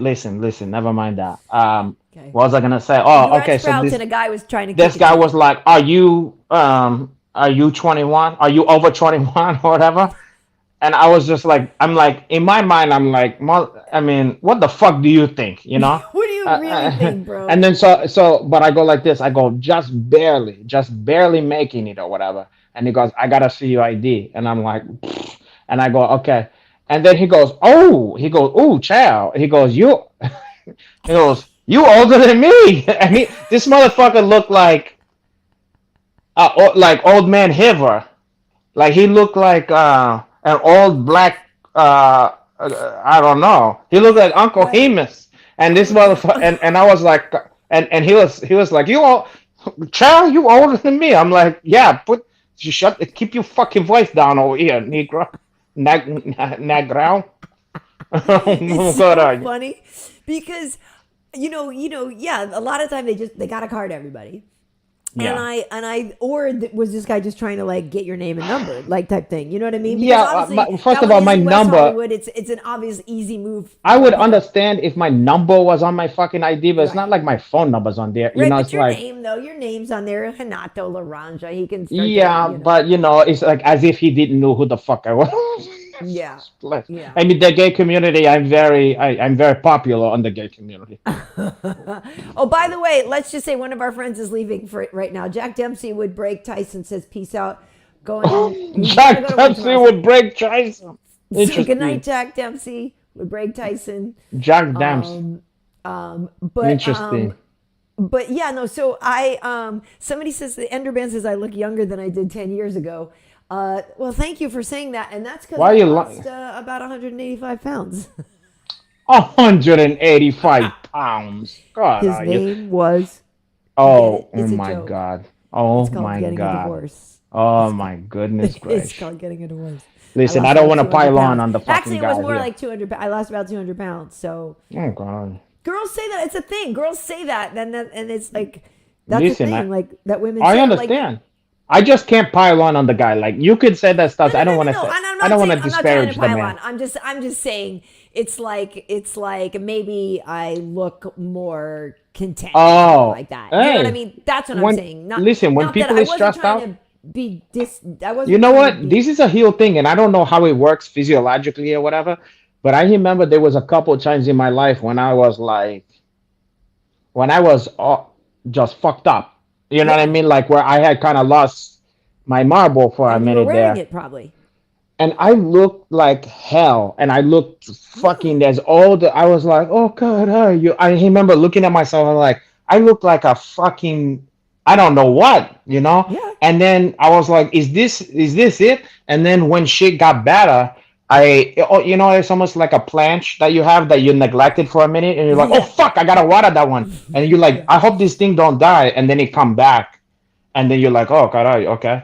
But Yeah. it happens like that. You can look fucking old, and then he Oh, versed that one. Yeah, I believe me. I mean, look at yeah, I'm not gonna like it's the last couple of years for me have been pretty freaking rough, and yeah, yeah. there have been times when I've like looked in the mirror and been like, ooh, yikes. Yeah, I feel like I'm When, wearing a lot of it, but it's a different kind of stress now, and I who did and you look like when you look fucked up? Like who could you compare that you looked like? just like What's that one? you What's old that chick? heathen, no, it wasn't Where that you look bad. like? Where you look like? Fuck. It What wasn't. was that? I wasn't quite as bad as Aunt Esther, poor on her. Esther Yeah, but you know what? You behave like fucking Aunt Esther. That's why sometimes I have to give you five across the lips for her. wow. Yeah. Hey, that brings up a good. Hey, five Thank you across the for the. lips for her. Thank you for the transition. Five across the lips. Exactly what Israel Adesanya gave. Oh Alex God! Pereira. Right. Speaking of five across the lips for her. Listen, Ooh. folks. They did not give us B-roll footage. You know, sometimes after the pay-per-views, we don't get it. So unfortunately, I have like the footage of just Izzy and his other stuff, and I just asked or whatever. But I Yeah, don't. they don't need that. unfortunately They have. know who the fuck Izzy We is. all know what happened. I don't know what you want to dig into first, but just first and foremost for me, nothing against Pereira, but I was definitely rooting for Izzy in this one. And I loved the feeling of vindication. I feel like, kind of like what we were just talking about, when there have been times in your life when you've been down and you felt crappy and you're like, I don't know, man. There's no way Israel wasn't feeling that after losing. Like losing your title and losing to that guy Listen. again. There's no way he wasn't Yeah. freaking feeling it. So to And, have that turnaround in yeah. such dynamic, spectacular way, Yeah. I loved it. It was exciting. It was like a movie. And the thing is like the fact that he could be so stubborn.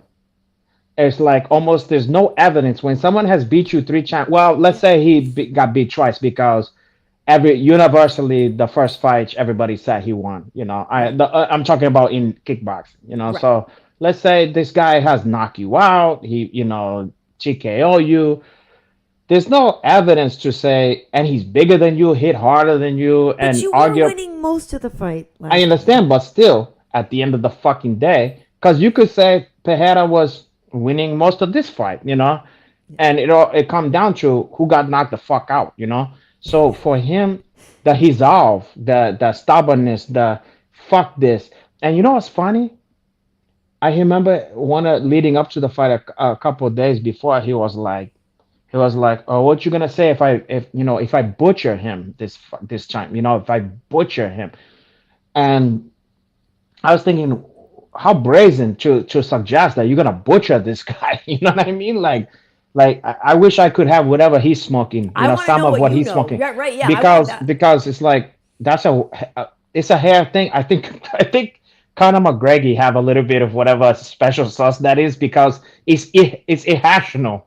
You know I what I need mean? it. It's irrational It confidence. is Like irrational. what the fuck is in your brain? But I love it because I don't really have that. I mean. See, I I do mean, and I all of don't. the Like, I do and I don't. well, all of the confidence that I have comes from a heel place. You know what I mean? Like every stuff I think is because I have evidence of me being, this stuff. But if I was lost to people like that, if I was lost to someone like that, or God forbid, Vinny Maga, like someone like that, imagine. I can't imagine, but I have evidence, concrete, scientific evidence, of my accomplishment. But I I can't imagine just manufacturing that one. Yeah, no, and I don't have a similar analogy to like losing to one same person 3-4 times or whatever, but like I have like a lot of sort I of know. Hey life Don thing. Chong. You're losing every role to Ray Dong Chong. Yeah, like Hey Don Chong has been your biggest nemesis your whole fucking life here. You could have been in Commando. You could have been I in could have Tales been in from the Dark Commando, Side, the and movie. also Rachel Takatin too, or Wait, who Ticketon the could fuck also. is Rachel Chakach? She's the one in Demure, Sleazy. She's in Total Recall. Oh, Yeah. yeah. I But could see that. Demure, Sleazy. Yeah, I'm kidding, but sleazy, it's much sleazy, Demure. demure. Demure. What It's about much what you more been feeding? about What you been feeding this thing, blondes? Radon Chuck, yeah, blondes, and I'm also a little bit of Nana Cherry. Gigolo, Ooh, buffalo the stance. buffalo stance. The Listen, buffalo stance. So listen, those, listen, listen. I'm a Nina combination of Cherry, those three. Nina Cherry. Woo. Nana All Cherry is right. fine. Listen, okay. So Woo. anyway, The younger but no. people look up Nina Cherry. So for people who don't know, look up Buffalo Stance, and that's like on my jump rope mix. I love that song. Do you remember? Gigolo.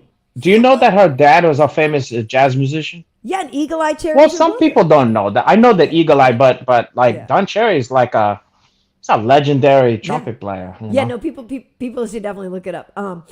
It's funny. Yeah, here we're teaching the people about a Buffalo. Yeah, about Stance. culture.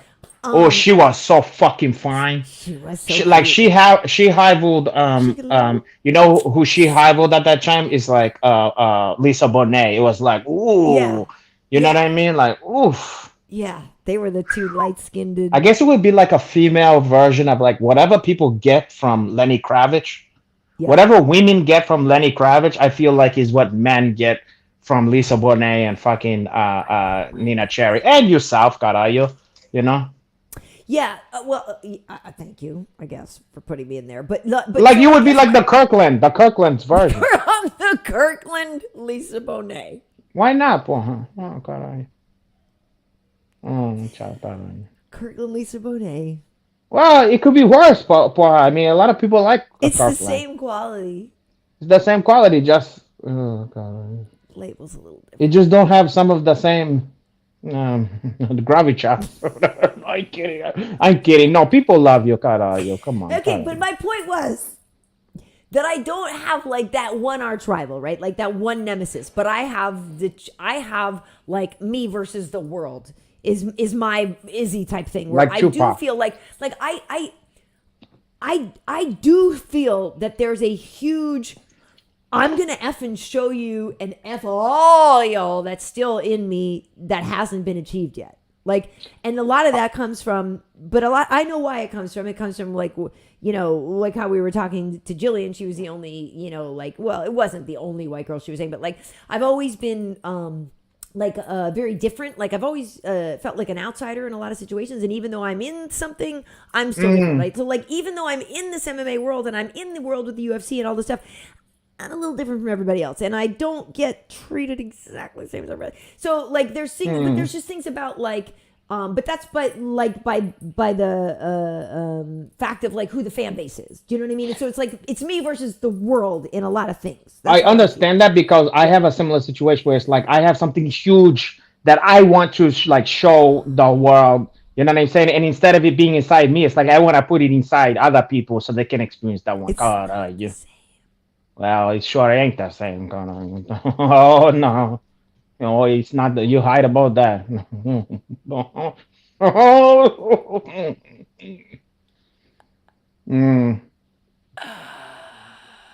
All I'm saying is I still got a lot of plans, and although here's the thing, I also do have to like consider like that they may not ever come true. Like they may not ever happen. They may not. I might have already peaked. Like I do have to consider that. You know what I mean? Sure, I agree. You did already peak. But I got something for you to take a peek at too, Karyn. No, you don't want to see that one. That's why I don't want to see the peak. I don't want to. You know, a lot of people. Funny enough, you said that, right? You know, you said you don't want to see that one. You know, do you know that in even the very comment section just now I was looking at, someone was asking for a sneak peek of that one. You know, these people appreciate the finest stuff in life.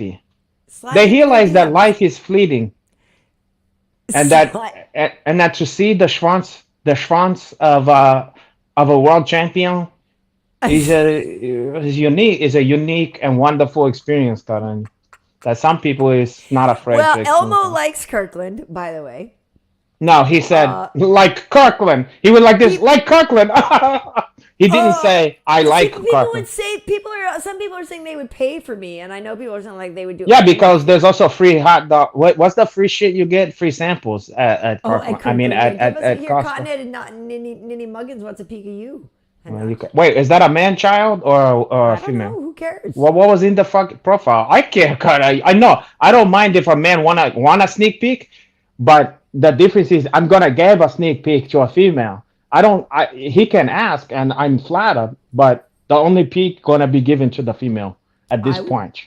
I never said never. I would rather give a peek to a girl than a guy. So. Why is that? I'm saying if I'm sending a naked, which I'm not gonna do. But why is that, guy? Well, I don't know. I feel like I get unsolicited. Oh, because of women is used to seeing like it's like no big deal. I got you. You know what I mean? You know what I mean? Like I get unsolicited where I'm like, guys send me things in my Insta. I'm like, I'm sure. I mean, God, I'm sure. And now, have you ever so you never sent a guy a picture of like your cheeks or something like that? Like a guy you fucking around with or not? I plead the fifth. Oh, okay. Of course I have. Okay, that's what I'm saying. Have you ever done one where you take a picture of that one, but you spread the cheeks so they can see it? Like I don't in general. I feel like my ass is my asset of least value. I don't care for it. This is I know we've talked about this before, and I know somehow help us. Talking about Izzy versus Alex. Okay, to my you know ass, what? Can I tell you something? I'm gonna put it. I'm showing everything else except. I'm gonna put a stops to this. I just thought for a second. Speaking of ass, I just got scared that every once in a while one of the cat in the litter box has like a fucking diarrhea or whatever, and I thought for a sec because I'm so like gun shy of that. I thought I didn't. Thank God. Sounds like but a really hold nice on. Time over So. at Donato's house. Oh, the ladies must love it over there. They do like that one because the cat that's doing it looked like the cat from Tom and Jerry. I'm sure a lot of pussy so he looked cute. Has problems over it. The only fucked up thing is when I've had girls came over here and they were so. Listen, let me tell you this. This is a testament to your Uncle Hanach. I've had women who I've had to give, who I've played hard the salami with. They so enjoyed that one that they allergic to cat and they come over here and they take extra whatever is that one. Or do you roofie them? No. I don't provide the hoofy. They take extra antihistamine because is that worth it to that one? Benadryl also kind of puts you in a dreamy mood where you might look like George Clooney to them. Listen, I look like George Jefferson as far as I'm concerned. No, I'm kidding. Wait, something I found out recently that is gonna fuck you up. When they was filming, you're not gonna fucking Oh, believe I think this. I know what you're going to say. Go ahead. When they was filming the Jefferson, Yeah. what's that? I almost said The Florida. one who plays the maid. Wheezy. No, not the fucking one. Wheezy Oh, okay. Yeah. was nearly 20 fucking years older than George. Then George. Oh, good for her. Fuck, check this out. Season 1 of the Jefferson, you're not gonna fucking believe this. George was 37. Okay? And the picture that I saw where it had the comparison, where it was like season 5 or something like that, he was 42 and she was in her 60s. Wow. Well, good for her. Black don't crack, I guess. Speaking of, Yeah, it brings it all back around to Lenny but not Kravitz good for again. him. And then there was another stuff where this is crazy. This guy used to be in a. I'm blown away because I was hitting the comments. George Jefferson used to be in a psych hawk band and used to do LSD and was like a crazy hippie. And I was learning all these stuffs about him. He's 180 degree different than you can ever fucking imagine. Well, I have interviewed him and met him. Oh, Sherman Hemsley. Yeah, Okay, Sherman tell me. Hemsley, yeah. I need to know. I have a Tell me, picture. I please. could probably grab it within Okay. about 45 seconds. I need to know. Did what I'm saying hang true to you? Well, I don't. We were talking about he came to my radio station and we were talking about a specific thing.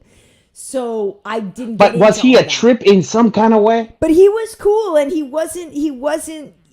I remember just being very excited to like meet him and stuff. You know what I mean? Like I don't know all that stuff though. Like it wasn't. Listen, it was I had a thing about him where there was this obscure I really 60s want to grab psych that hawk picture. band called Gong. Okay, I don't know if you ever heard of them. Gong.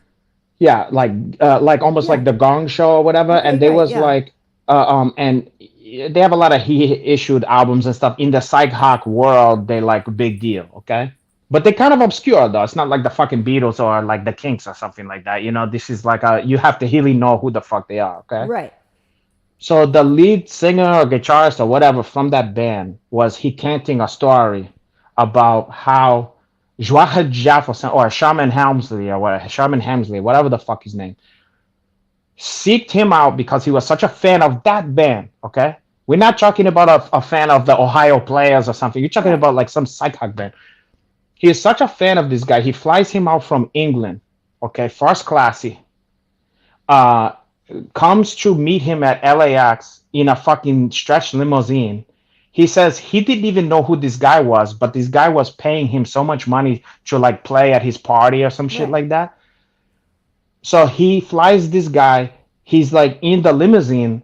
He fires up a big joint and he's like, starts to hand it to him. The guy was like, I don't smoke. And he's like, you're from the band Gong and you don't smoke? And he's like, what the fuck? Anyway, they go to his like fucking palatial mansion in the hills or whatever, this multi-level thing. Mm-hmm. The guy gets there. He says it was like all these people hanging around like it was a fucking love-in. People is like smoking and doing all kinds of drugs and stuff. He said in the basement or in the bottom floor or whatever, he had all these Puerto Ricans, go figure, mixing vats of LSD. Okay, I'm not making this up. He said it blew his fucking mind. There was people doing LSD. He said one floor there was people like freebasing cocaine. He said that like it was the craziest shit he's ever seen. And all Sherman Hemsley.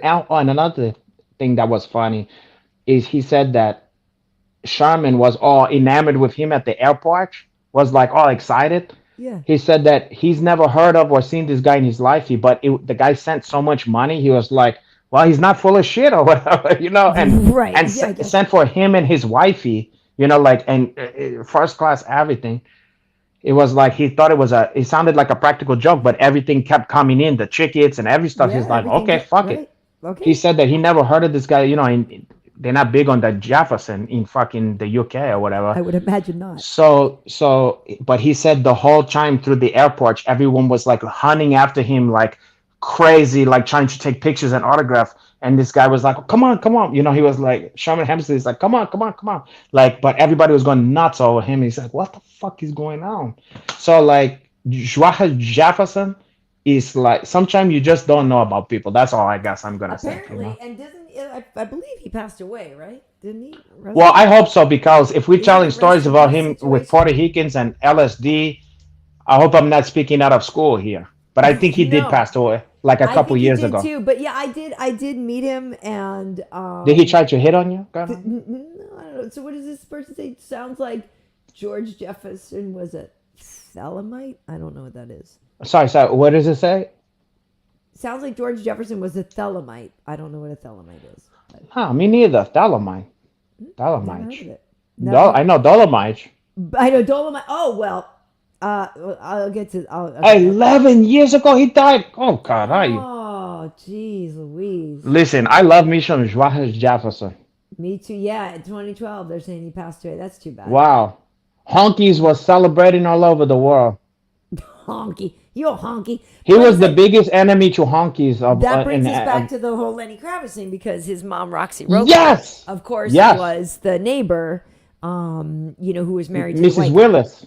Yeah, Mrs. Willis. Mrs. Willis. Okay. What a show. What a show. fucking Great show. Jeffersons is a show that makes me, think of, speaking of Gone Too Soon, my own dad. Jeffersons is a show that my dad loved. And that definitely is one of those that makes me think of my family and like growing I up. love and me watching the that, like, Jefferson. that sick Sherman's Walk and everything. That's why I was so excited to meet him. I was like, you're part of my life. Like, you're part of my... It's you're one of part the pillars. My youth. You are so significant. Like, I just remember so much about that sitcom. Anyway, it's all Well, and it was a spin-off of one of the other greatest shows on the fucking earth. Of was course, All in the Family. Archie Bunker. Oh, Right. I mean, So, that's what okay. they was trying to do. Have a black Archie Bunker. Archie Bunker. That was the exactly. whole idea. You know? Exactly, Yeah. exactly. All in the Family. Yeah, wow. People in there. It's amazing because a show like All in the Family now, when you think of it, it's like, if they made it now, it's like, It would be hard. people would be like, oh, it's going to get, these people are being canceled. And it would be framed in a way of being like anti-cancel. Like, it would be so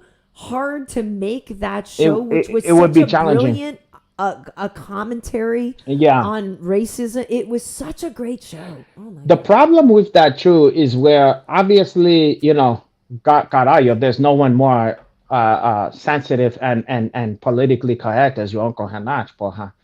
But it's hard. Right. It's hard because you want to. Sometimes people don't understand. People take stuff too literally, and they don't understand when someone is on their side. Is choose your battles. All in the Family is on something like All in the Family is on your side. You can't be literal about it, Right. And people is too literal. It's like Two people are too little. I know. it's poetry. It's poetry. Though is it's not literal. We can't- It's like okay, God. well, I we can't go down an All in the Family road. We're going to lose everybody This who's is like true. under 97. That's true. But okay, Meathead. Meathead was so great. Okay, so Yeah. but my question, a long way around. We were talking. I about gotta this check a before. piss. Speaking of long, I gotta check a piss. Okay, go ahead if you want. Can I? I almost said can we? What if we just took a piss at the same time? We just leave it barren. And run intermission. Okay. Didn't I for a minute? I used to have that before when we used to do the show and we had the after party and everything. Remember, I ran an intermission. I actually did That's do true. that. That's I had a true. little intermission video that would go. But go ahead. I'll talk to the people. Yeah.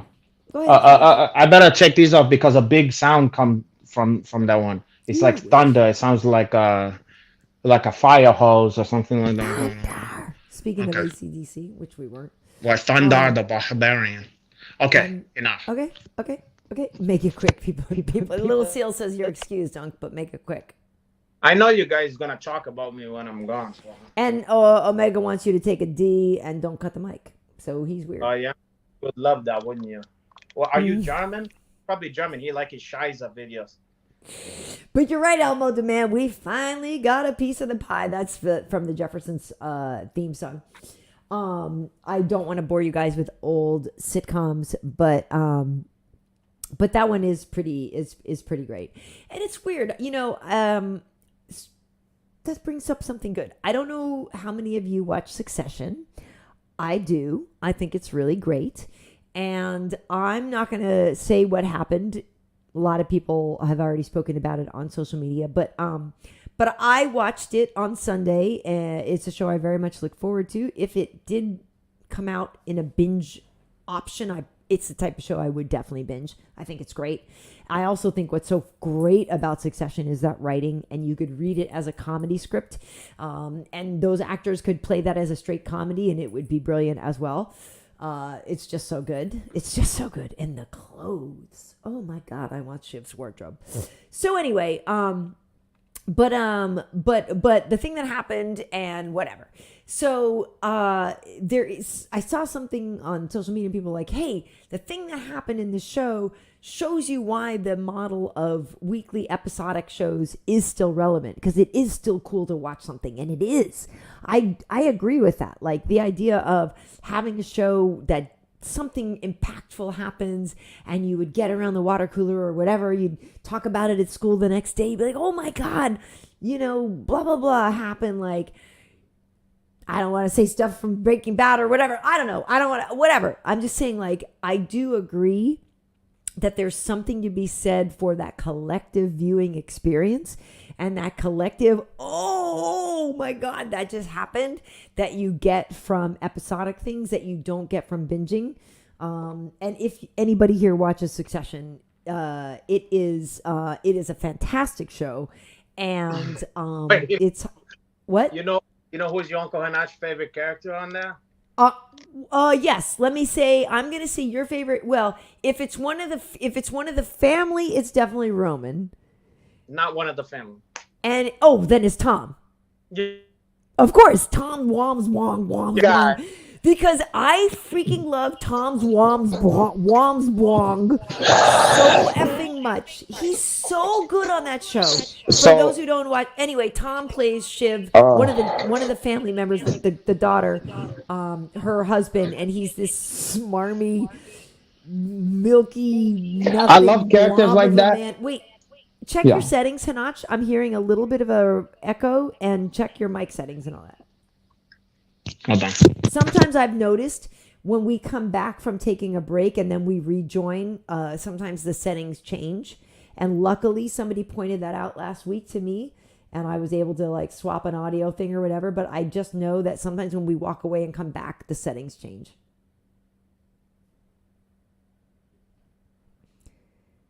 So check them. I can't even hear you now, unfortunately.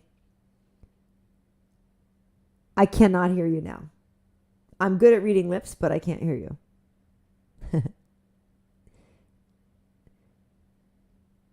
No? Okay, he's gone. So, okay.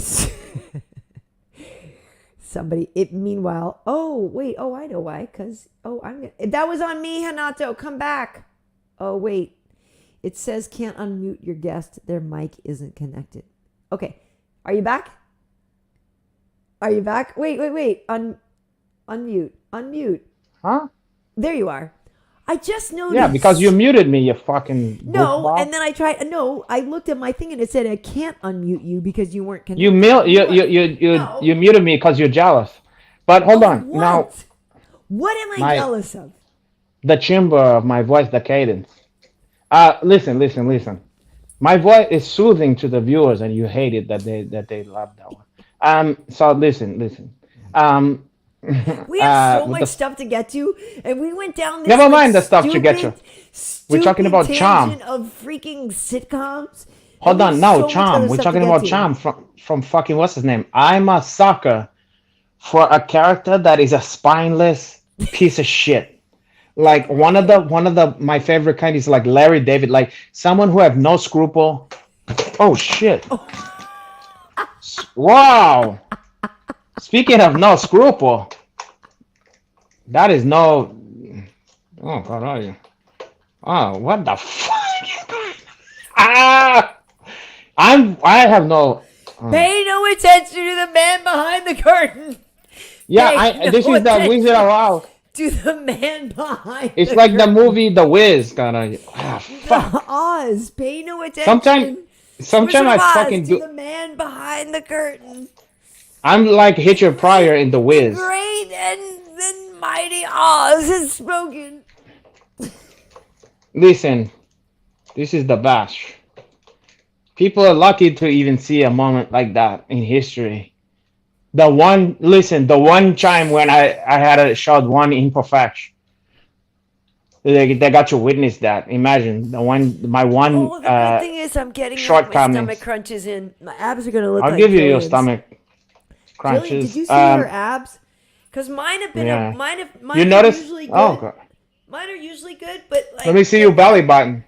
They went away. They're back a little bit, but Now let me see were your like- let me see your vagina. You think I would like that one? Who wouldn't? Well, there must be something else, huh? You know, I hope Maybelline isn't listening. I hope it's pretty spectacular. I've never had a complaint. How about that? How about that? Cash Well, me listen, outside. I don't really How about that? I don't really complain about the vaginas that I don't like. I mean, caray. But Maybelline. Imagine Maybelline is hearing this right now. Oh, caray. Okay. Wait, hold on. God. Where the fuck was I? Hanato. What? Let's get. Wait, no. What were we talking We have about gone though? off the rails. Oh, I was Every saying I train like in people like America Larry over David. The last 3 weeks, which is definitely a conspiracy that we should definitely be paying Which one? attention Which to. one? What? All the What train conspiracy? derailments. We should be paying attention to that. We actually should be paying attention to that. There's listen. something. Never mind all There's that. some strings being pulled. I want to talk about other stuff than that. I want to talk about fight. I had a whole thing. I want to talk about your. We got down a goddamn sitcom. Well, what do you think people want to talk about? Some crummy fights that's going on, or Jorge Jefferson cooking acid with Puerto Ricans, and George Jefferson and your vagina. Listen, imagine if I did a promo and I go this week on Fistivity, Jorge Jefferson cooking up acid LSD with Puerto Ricans in the basement, and Karyn Bryant's vagina, or hey, the UFC Fight Night prelims or whatever. Nobody give a shit about that. They want to find out about the heel stuff. They want to find out about the private reserve. Renato, you might be right. I don't know. Honestly, literally the last couple years, every day, hour by hour, I'm trying to figure out what the F I'm doing with my life. If I'm being completely candid. Listen, this is it. You're looking at it. Have been me on autopilot on certain things, on a real massive learning curve on other things, and on a wow, I don't do anything I actually want to do and I like to do for fun. That all got put away for the last 2 years. I haven't done any, it's very well. But honestly, I want to know what people want to talk about. If they would rather talk about, well, let me tell you this. Tell me, and I will talk. Let me tell you this. I think you need a little more Jorge Jefferson on acid in your lifey, and less UFC Fight Night prelim. I'm gonna find the picture because it'll only take me about 45 seconds.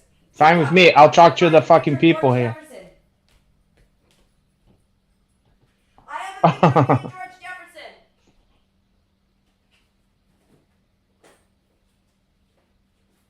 Okay, here. Where are you? Are you still talking? Yeah, I'm here. I mean. Oh, okay. You didn't. Oh, wait. When I go to the comments, I go away?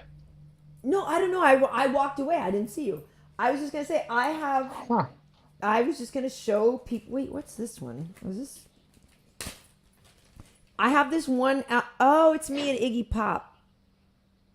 Oh, there we go. Now I can see the Iggy Popness of it all. Well, talk about abs. Talk about fucking abs. That guy. Iggy Pop's amazing. But he have heroin abs though. Oh, it is definitely heroin abs. I love that guy though. He's an interesting cat. I love Iggy Pop. Okay. Wait, I just thought of something. You have to have Have you ever met fucking Diamond David Lee Hoff? Oh, I wish. No, I can't Do believe you that. I know would have how bet money bad? that you did. So listen, I had said this to before you joined us.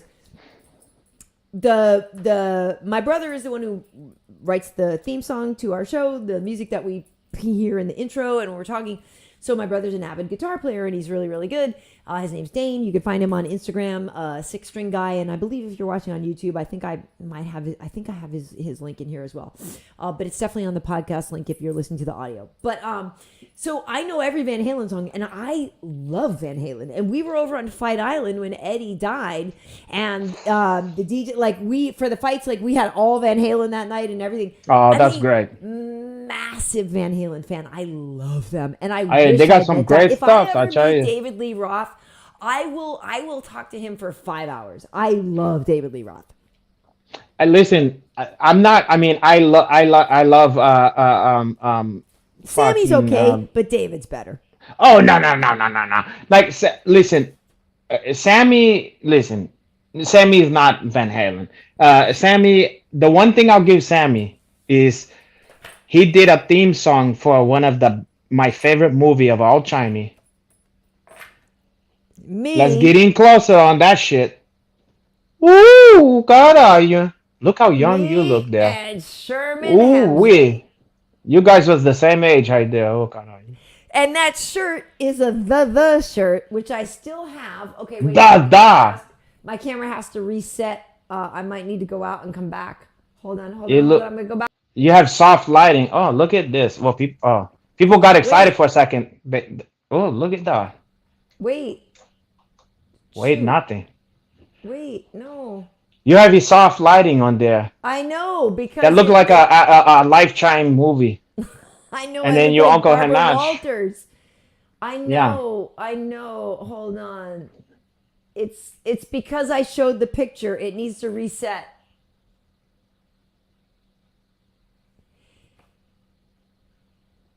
Yeah, there you go. It worked. It needs to reset. You know what I mean? Yeah. It's because it's. So whatever. first of all, I anyway, love that picture, and you need to post that on your fucking Instagram. I will. First I of will all. post it tomorrow. But me and Sean And you Helmsley- need to post it with the fucking song from the Jefferson. Yes, moving on up. Please.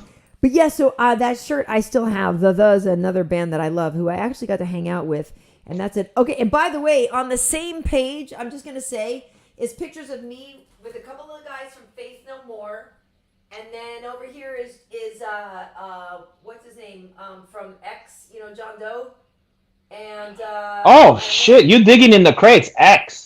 Wow. Bro, this is what I was saying to you again before we went on the air, and before you joined us when you were on Brazilian time. I was talking about how I want to do I'm going to start doing a series of things of literally of show and tell, because I have so much cool stuff. Like even if you look behind me, like these, I know sometimes the glare is weird, but these are all fight credentials from this one here is Silva versus Belfort when he kicked him in the face. That kick to the face, that's this credential. This is Fedor versus Verdum right here. This is Wow. This is Conor McGregor versus Mayweather. This is Condit versus Diaz right up there. I'm saying, so I have a lot of cool ass stuff that I need to show off more. And I was saying before, stuff from my MTV career and music career. I have a lot of cool stuff.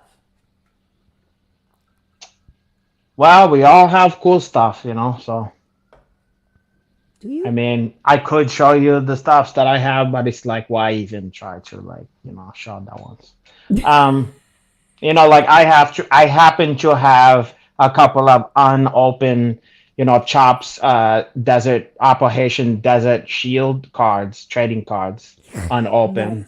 Nice. I think I'm sitting on a Norman Schwarzkopf and maybe a Colin Powell and a Saddam Hussein hookie card. I don't want to brag, but whatever. I'm sure. Well, Rick 3PO saying, yeah, KB for sure is an OG. I love photo albums. They don't exist anymore. And isn't that weird? They really don't. I still have a million pictures. We take a million pictures and print none. I have a humdinger of a nice fucking photo album. Nice. That I cherish, that one. That's good. Okay. I'm going to move on because honestly, I just dropped my glasses. But also, okay. Before we move on to this weekend, because we have Chidi's choice for Holloway versus Allen, I'll do one last thing, and that is, I respect and I retweeted today Gilbert Burns, Dorino, former guest of ours. Dorino, he did what he had to do. Apologized and said, "Hey, Jorge, I apologize for saying I don't know that you did, whatever." That was after the backlash. Right, but hey, listen, not for nothing. Props to Dorino on a win. I think a lot of us thought he was going to get. I like Masvidal. He's a cool dude. Respect to him and his career. But I don't think many people were surprised that Gilbert won. Listen, the odds makers weren't surprised. And also, look, we talked about this on the episode before the fight.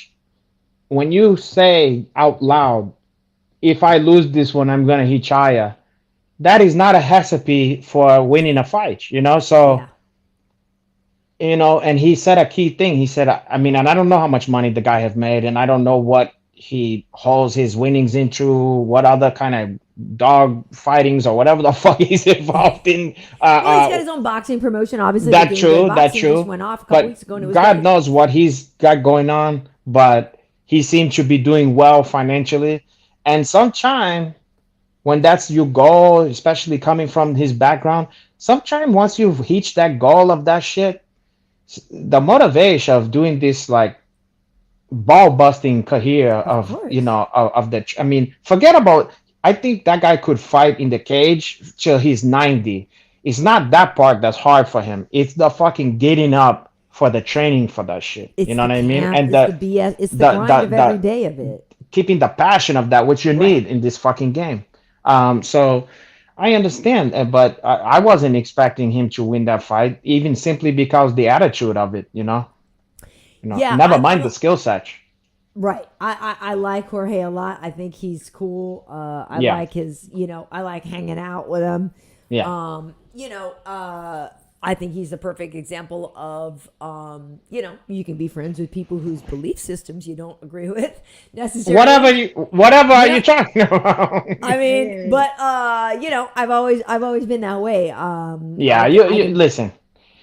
People believe what they want, and I'm still cool with them. I think Jorge's cool. He's always been cool with me. His career's been fun as hell. He's a G. Like But you're right. It's like, this is a guy that was a backyard brawler and stuff like that. He's achieved what he needed to do. He's able to now be a businessman with his own promotion. There's no way the hunger's the same to train and all that. Like, there's no way. One thing I will say about people with different belief system and in particular different political views, let's say, I think it was Anthony Bourdain had like a quote about like, hang out with people you completely disagree, have a beer with people you don't agree with, and stuff like that. And it's like, there's a lot to that because, okay, let's say if a person you don't agree with their politics and stuff is only ever surrounded with people who believe in the same shit, well, how do you ever expect that person to ever even hear a different fucking point of view? And, sometimes it's good. Okay, here's another thing. Let's say you hang out with him and he have different political stuff and you get into a conversation with him. Just being able to defend your point of view, let's say he can't bring you over to his side. You're going to be sharpened up and more clear on what it is that is important to you based on it being a contrast to what he's talking about. And you might even get more used to being able to come up with good points and stuff to the other guy that you're going to be talking to or whatever. So we can't hate these people. I'm sure it makes us disappoint, or you want everybody to be on the same page. You want everybody to like the same shit you like. You want everybody to like the same movies you like the same music you like. It's not going to be that way. Everybody's an individual, and come at things, looking at things from a different lens, Yeah, I mean, look, we may as well just say. Well, let's not just in the fucking interest of, I don't want to get into this fucking shit. too hard. Right. But Everybody, if they're smart, they know what we're talking about. Exactly. But that's what I was going to say is, like how I was talking about before, like, you know, on a lot of times, on a lot of things, I have definitely not felt just like everyone else. You know what I mean? But in my life, I have made a point. It's actually sort of one of those things that's just been like forced on me, right? Like to befriend or to have to be okay with people with different belief systems. Like it just is it's just a fact of my life. And so I'm able to sort of compartmentalize sometimes, I guess, or like separate or whatever. Yeah. I mean, and truth be told, a lot of that stuff doesn't really come into your everyday always exchanges anyway. And so I'll tell you what, it is sad that people completely eliminate people from their lives who don't have the same belief systems, because I agree with you. Like, I would much rather be around people who don't agree with me and who maybe challenge me and maybe make me think about something else, and I can present my side and then they present my side. Hey, I never thought of that. Can I show you this thing that you didn't think of? I don't want to be around a bunch of people who only think like me. Yeah. I mean, and at the end of the day, the people that you think you hate, that you despise because they on the Crips and the Bloods, you know, they on the, you know, and it's just like, if you think about it, it's just like they have the same colors. It's totally red and blue, like it's red and blue. You know, at the end of the day, human beings is human beings. They want the same stuffs. They want to get laid. They want to have a little fucking money in the bank. Yep. They want their kids and their family to be safe. Yep. They want to have a little fun here and there. I mean, pretty much people is simple. We want the same thing. People want basically the same shit. It's like religion. They think that this is whole different, you know, anybody who don't see the way to get to, everybody just disagree on how you get to that. Right. Everybody want the, you know, what, life, liberty, the pursuit of happiness or whatever. But weapons. You need to killing children. But even that, Karyn Bryant, even that is still like religion, because from their perspective, that's how you achieve life, liberty, the pursuit of happiness. I'm not saying this hype. Listen. Let's not get into that. What I'm saying is, at the end of the day, I grew up in a house with guns. I understand. So did I. And they wasn't the kind that you get from the Walmart or whatever. Mine's they had the serial number script. You had the pump action. No, not the pump action. Different stuffs. But remember, I said, you know, my pops serial number sawed off. I mean, shaved off. Yeah, my yeah. Anyway, let's not get into talking about that. Let's not get into that. But what we have to realize, what we have to understand, is that we don't really want vastly different shit. What it is we argue about the way in which we can get to that. Right. But we want to get to the same utopia. And at the end of the day, we do want to get to the same thing in a way. Yes. And that's the fucked up, that's the sad thing about it, because doing seminars all over the fucking place, all over the world, you start to realize that, like, you may stay in the household of someone who in your mind is the complete opposite. Mm-hmm. Like, almost like, I hate people like this. Yeah. But then when you sleep over there, then you start seeing, oh, they got the family doggy, they do the dinner, they watch the same stupid movie, they play the board game. At the end of the day, we hate each other in the abstract, but in the practical, we don't, because it's such small stuff. It's the stuff in the margins, right, that we don't agree on. Like, well, we both want this utopia. I just think we could get there this way, and you guys think we could get there that way. Like, you know, I'm not gonna lie, and I know this is not a political show, and I want to have Cheaty's choice. I have Cheaty's choice here. I'm going to show you guys for Maxi Baby versus Arnold Allen in a second here. But my thing, I will say, the one thing that does really, really enrage me is you know, men making laws about women's bodies. Like, that stuff is I understand, and I'm not unbelievably infuriating, because there is no reverse of it. I And understand. there literally is no your side, my side. It's just like you guys make a bunch of bull stuff, and then we like. There is no equality. I And so think that to me is yeah. unbelievably infuriating. I think the only possible way, because when you're dealing with that, in that at that point, a lot of time you're dealing with people's religion, okay, Sure. and that's at the hood of it. I think the only way you're never gonna get, like, let's say you're never gonna get a born again Christian to to abandon their beliefs about that particular point. Right. No, And no, what you're hold on, getting, hold on. Let me finish this complete the thought. You're never gonna get them to change that, okay? Whether that's logical or not. I think the only way to ever have a argument that's gonna get anywhere is to relate that to something else, because ironically, a lot of those people is about freedom and heights, the American freedom and stuff like that. So if you can be like, listen, either just like free speech, either we all have free speech or none of us have free speech. You know what I'm saying? Like, you have to attack it from that point. It's like, you may not like this, but in order for you to have your heights about stuff, you have to let people have the heights of this. You know what I'm saying? It can't be the argument whether it's good or bad for or okay for someone to have an abortion. It's more like, if you want these heights for you want autonomy over your own self and be freedom in this country, then you gotta, even if you hate it, if you fucking hate it, you have to let these people have that heights. You know what I'm saying? But you yeah, can't go. You can't attract them on whether or not a baby is has a soul or whatever. I Or just want to say this, like this JH was saying, I get what you're saying, KB, but most of the babies getting aborted are black and Hispanic. You have to realize Planned Parenthood this is is a dedicated on eugenics, which okay. was literally Listen, created listen. to get rid of blacks. Dude, that's not true though. Okay. Oh, okay. First of all, but here's the problem. Here's the problem. You Here's where you fucking up, Karyn Bryant. This guy who just said this, what he just said is his religion. Right. He's a conspiracy theorist. That's his religion.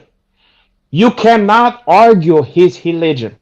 I He's just gonna don't agree believe with it, is that. all. Listen, Yeah. he's going exact. This is Karyn Bryant. This is my point. This is my point. If you try to attack him on his religion, he will not listen to you. He is set in that belief system, whether you like it or not. And so is somebody who believe in Alibaba or whatever the fuck they believe in.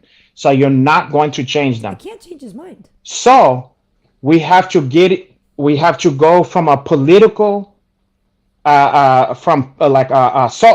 political science, and to go, okay, it's like freedom of speech. You want to be able to say you shit? Well, the Ku Klux Klan got to be able to say their stuff. I don't like it, but But you if gotta I be can able to have say it. this, the only way I can have this is that they have it. So you have to relate to that guy and say, yes, you think that that's eugenics. You think that that is killing black for whatever the fuck you think. If people don't have the height to exercise that, then you don't have the height to do X, Y, and Z. That's where you have to 100%. attack it, not Say- from, hey, you're crazy. Say what you want, believe what you want. Like I said, for me on this kind of thing, it's literally just a question of my body, and you shouldn't get to say what I get to do with my body.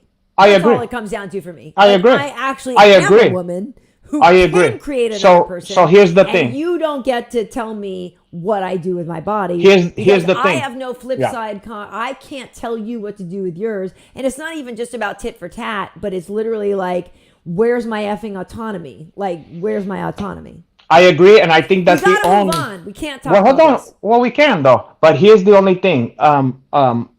You're 100% height, and I think that's the only way to attack it, because to attack someone's belief system, Yeah. you're gonna be banging your head against the wall. To ever I'm try only to, attacking. yeah, Do you believe you should be the only one who has a right to say what you do with your body? yeah. Or should a committee tell you what to do with your body. Hi, because look, That's literally where my line is. That's all it is. Yeah. Who gets to say what you do with your own body? I agree. And you have to make or you. And you have to make analogies because let's say men can't relate to that because they never have a thing where God Did people you have are saying, to call the government to say, can I go have a beer? It's the football, it's Monday Night Football. No, it's not. Well, that's not a good analogy. Can I have a beer?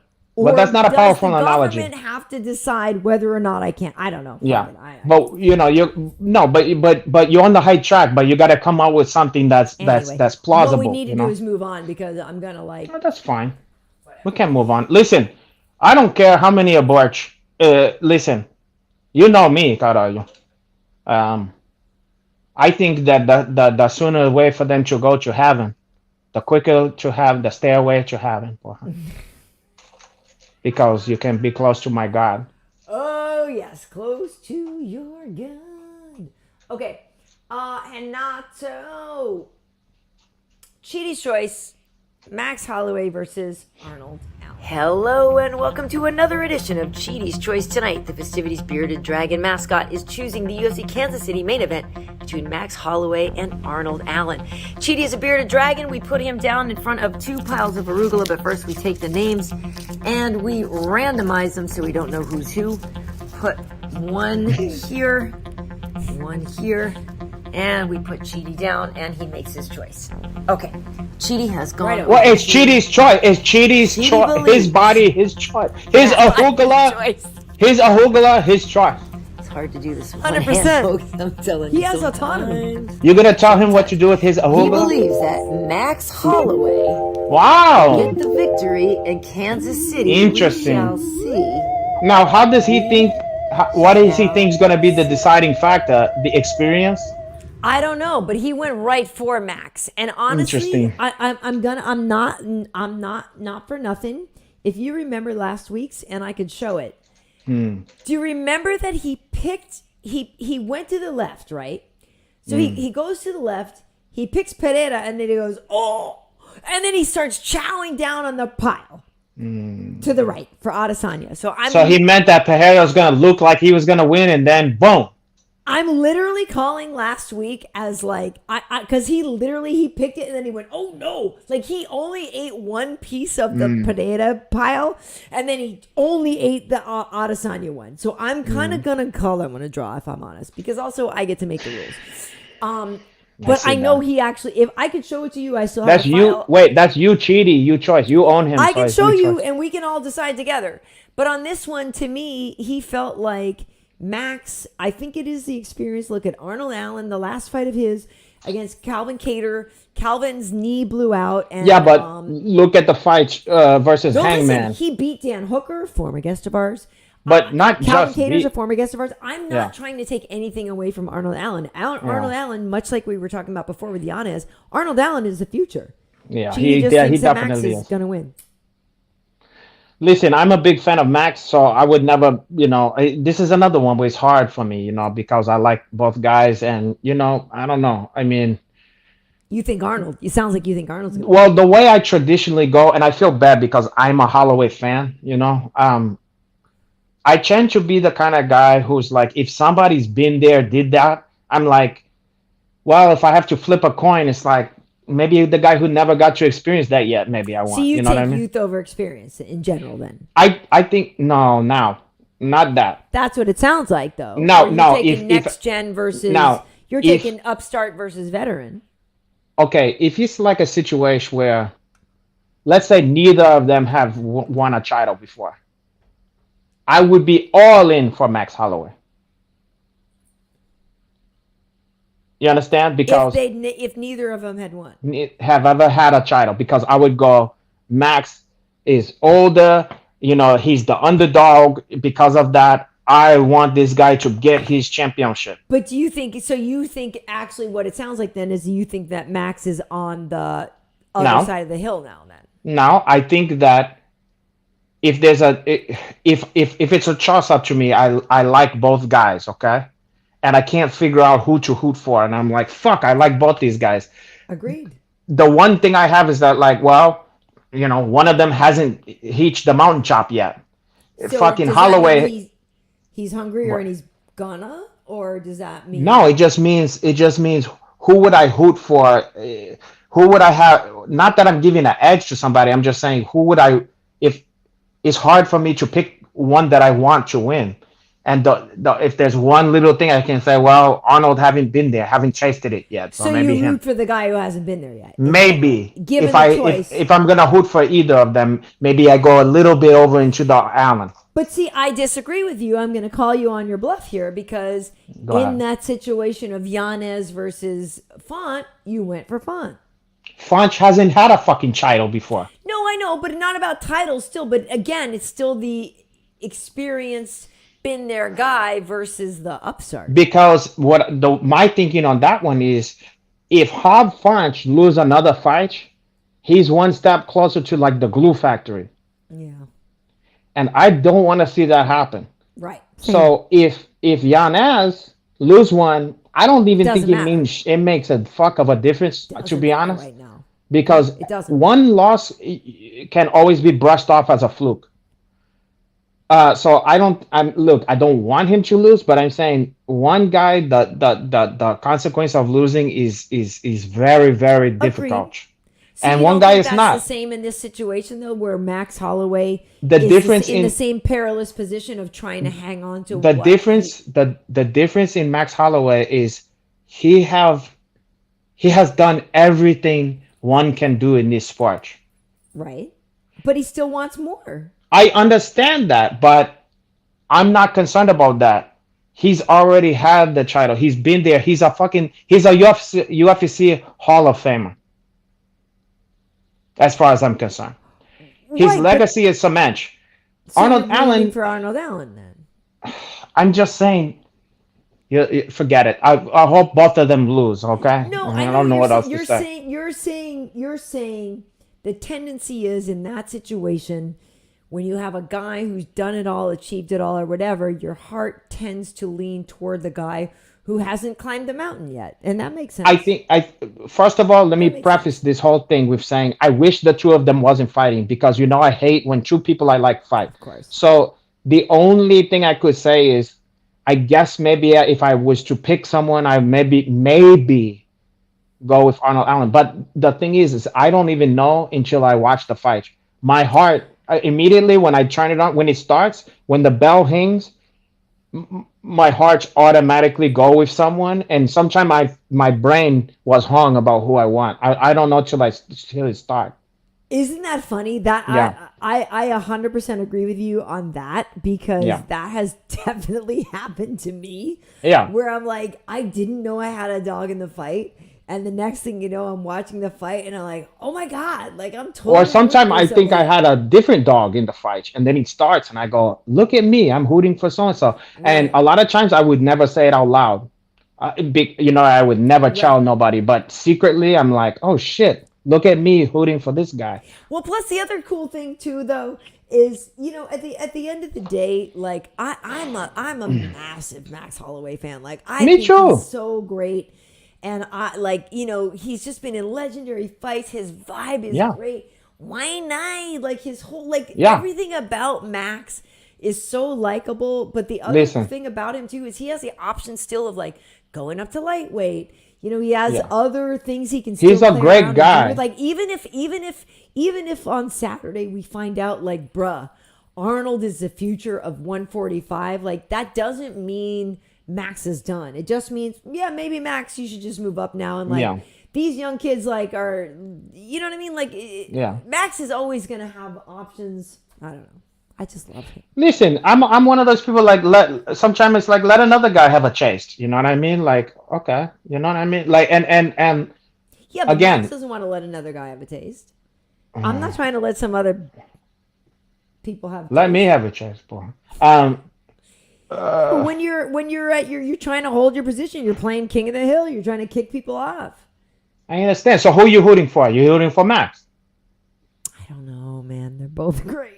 I know. I like them both. I'm just saying if We'll see. I guess you on know, Saturday, my heart will tell me.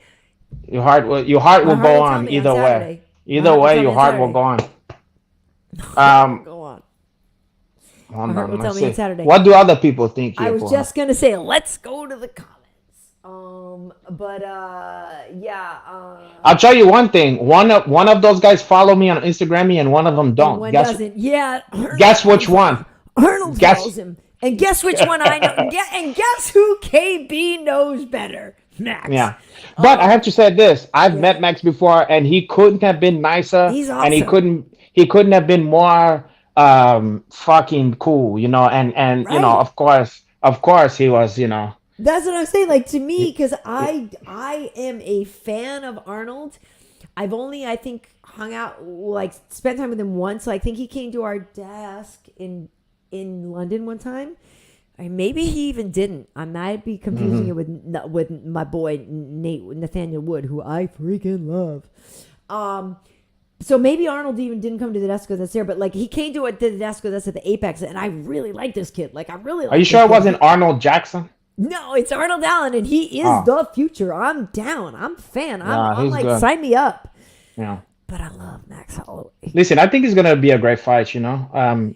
Either way, and by the way, if Max win, I'm gonna be happy for him too. You know, like I again, these are two guys I like. It's two guys I I like. know they're both good dudes. That's the thing. Whatever. Like I you think were saying everybody before, likes these guys. Whatever. It is easier when there's like that a-hole that you can't stand, and you. I want love it somebody, when it's like that's so much. That's why we need easier. villain. That's why, you know, we hate these guys that we hate.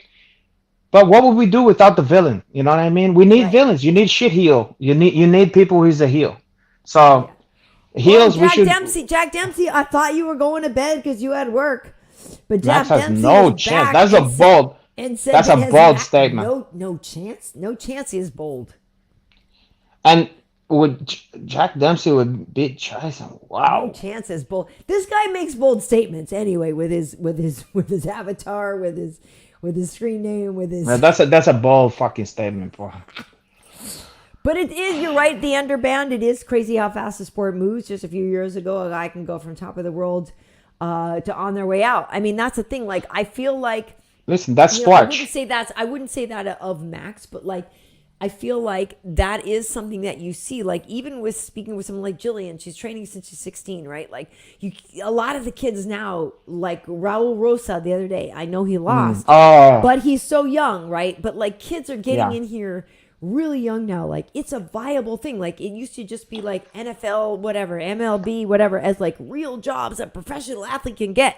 Well, guess what? Face punching now is that.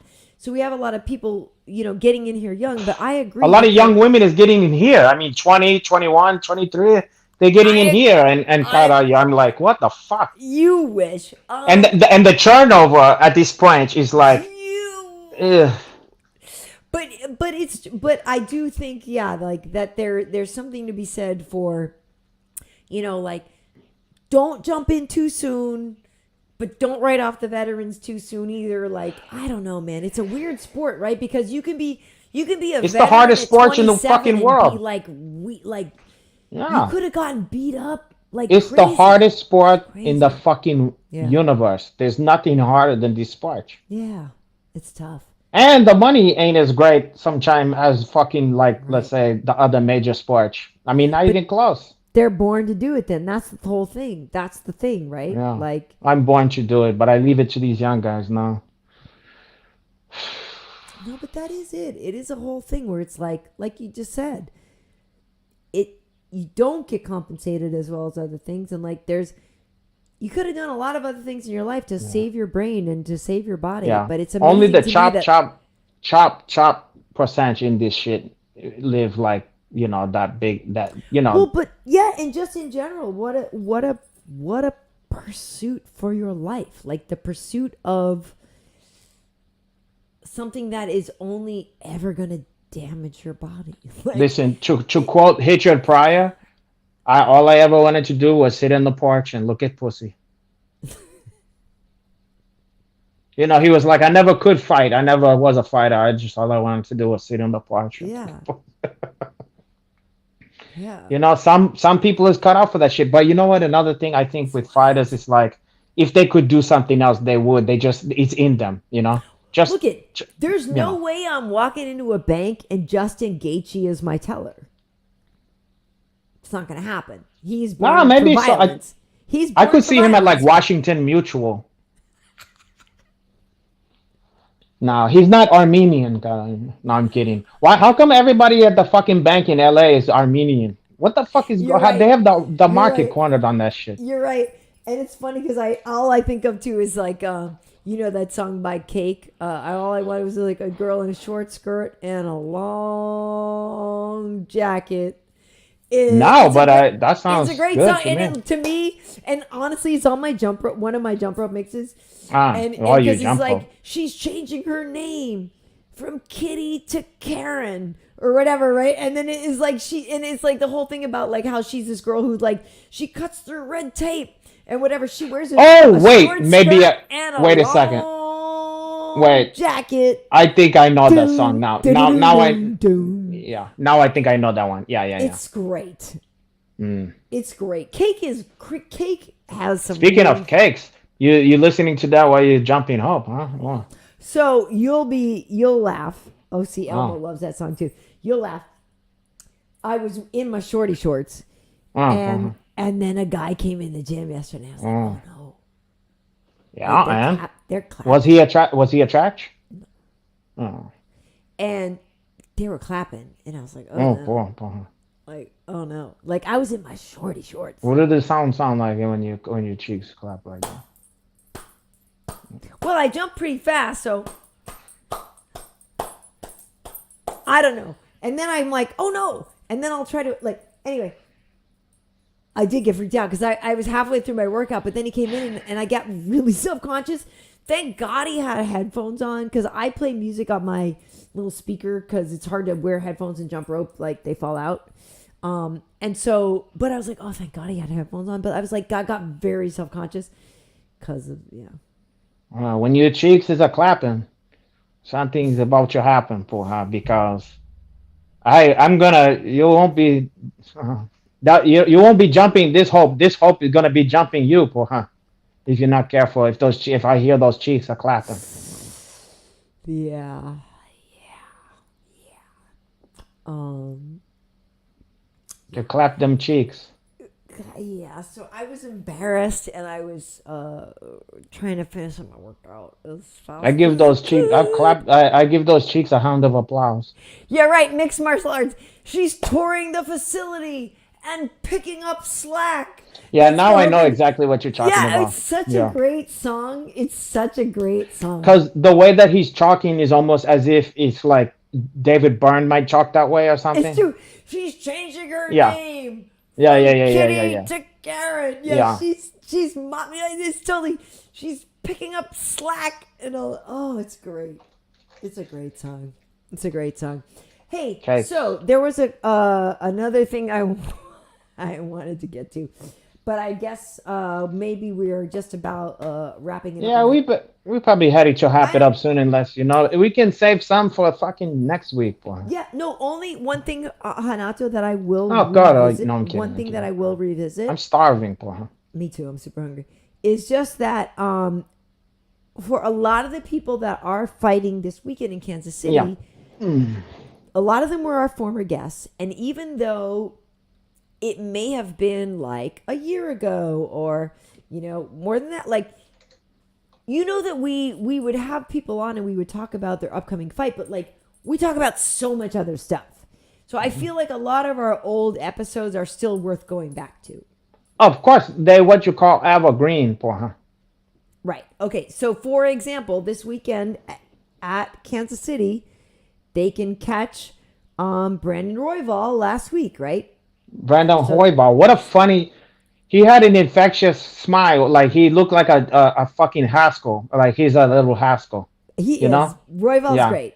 That little Haskell he is. He's up to no good, boy. So Royval was on last week, and the week before we had Billy Q, who is in the co-main event against Edson Barboza. Wow. So episode 76 was Billy Q. So Clay Guhida. Guhida. Clay Guhida. Yeah. Guhida. Clay Guhida. Clay Guida Yeah, go ahead. Again, like I mentioned, he and the next guy, Bobby Green, those two were early adopters of the show. Oh yeah, Bobby Blake Green. Rita was episode 12. Bobby Green was episode 11. Like those are Wow. OGs of the show as well. We need Those to were the actually- days for her. We should actually have them back on. Like we should revisit and have them back on. You know what? That was before Appalachian and before Crazy Joe took on a boss and started a war for her. Dustin. Oh, Jahekwa Habi. That's the Jacob. Wait, what's his fucking the hookey Hanyak kid. The Hanyak, The yeah. Hanyak. Isn't that like a Korean tire company or some shit? No, remember he said it was like his. No, I'm just grandma saying, but yelling at isn't? him? Oh no, that's Han Cook or whatever. Yeah, Han Cook. Hanyaks. Yeah, like The a couple Hanyak. of Yeah, Hanyaks. yeah. He gave us the story. And then Maybe he beat somebody's ass. Then he beat somebody's ass after I can't even remember, but after the He podcast, did. I was like, oh, So, caralho. Jacoby's episode 55, and Pedro Munoz is fighting as well. He's episode. That's the 40. Punisher. That's the little Punisher. Yeah, so a lot of the folks that are fighting this weekend have been on our show, and yeah, I should, if I had a crew of people cutting and editing for me, I would have highlights from all those. Well, dude, get to work. As far as I'm concerned.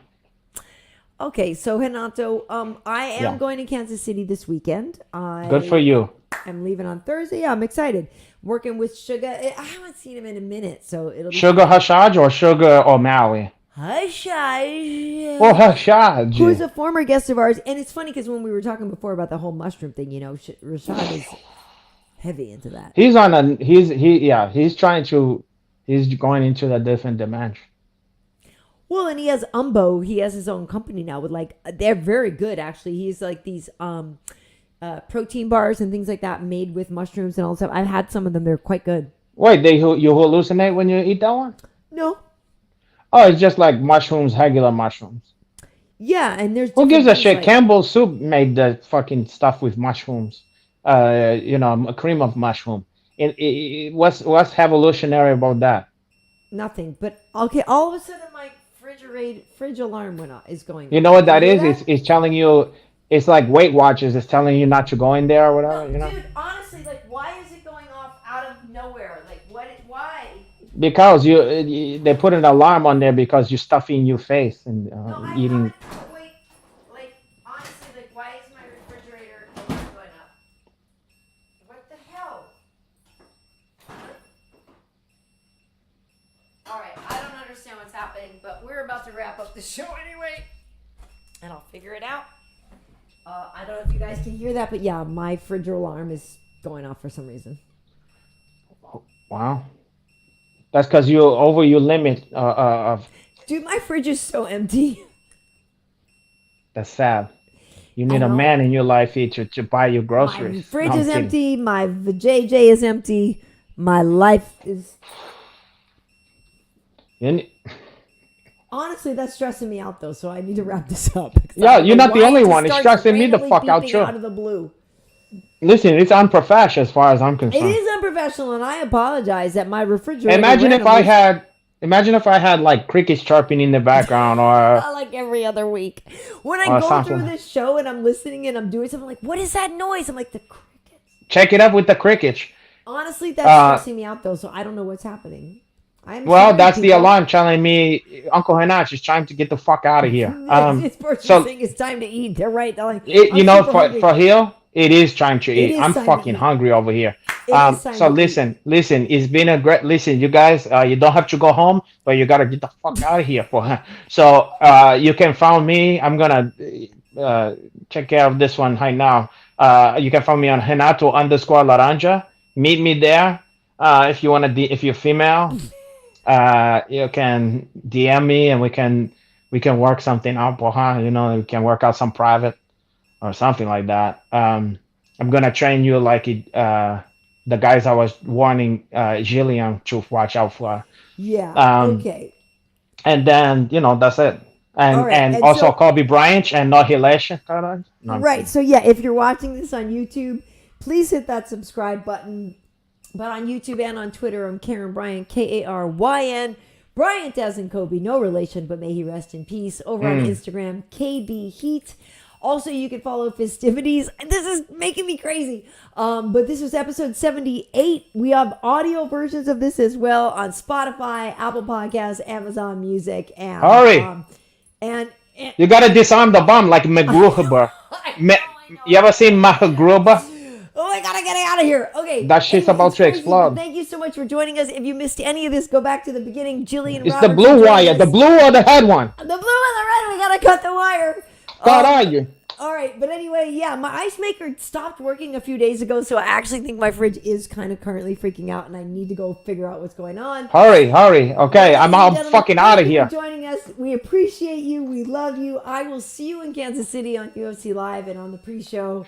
Thank you for joining us, Renato. My Great public, seeing my you. my adoring public. Sorry that I have to go. Sorry that her fucking piece of shit fridge is Usually it's your cut crickets. into you Hanach time.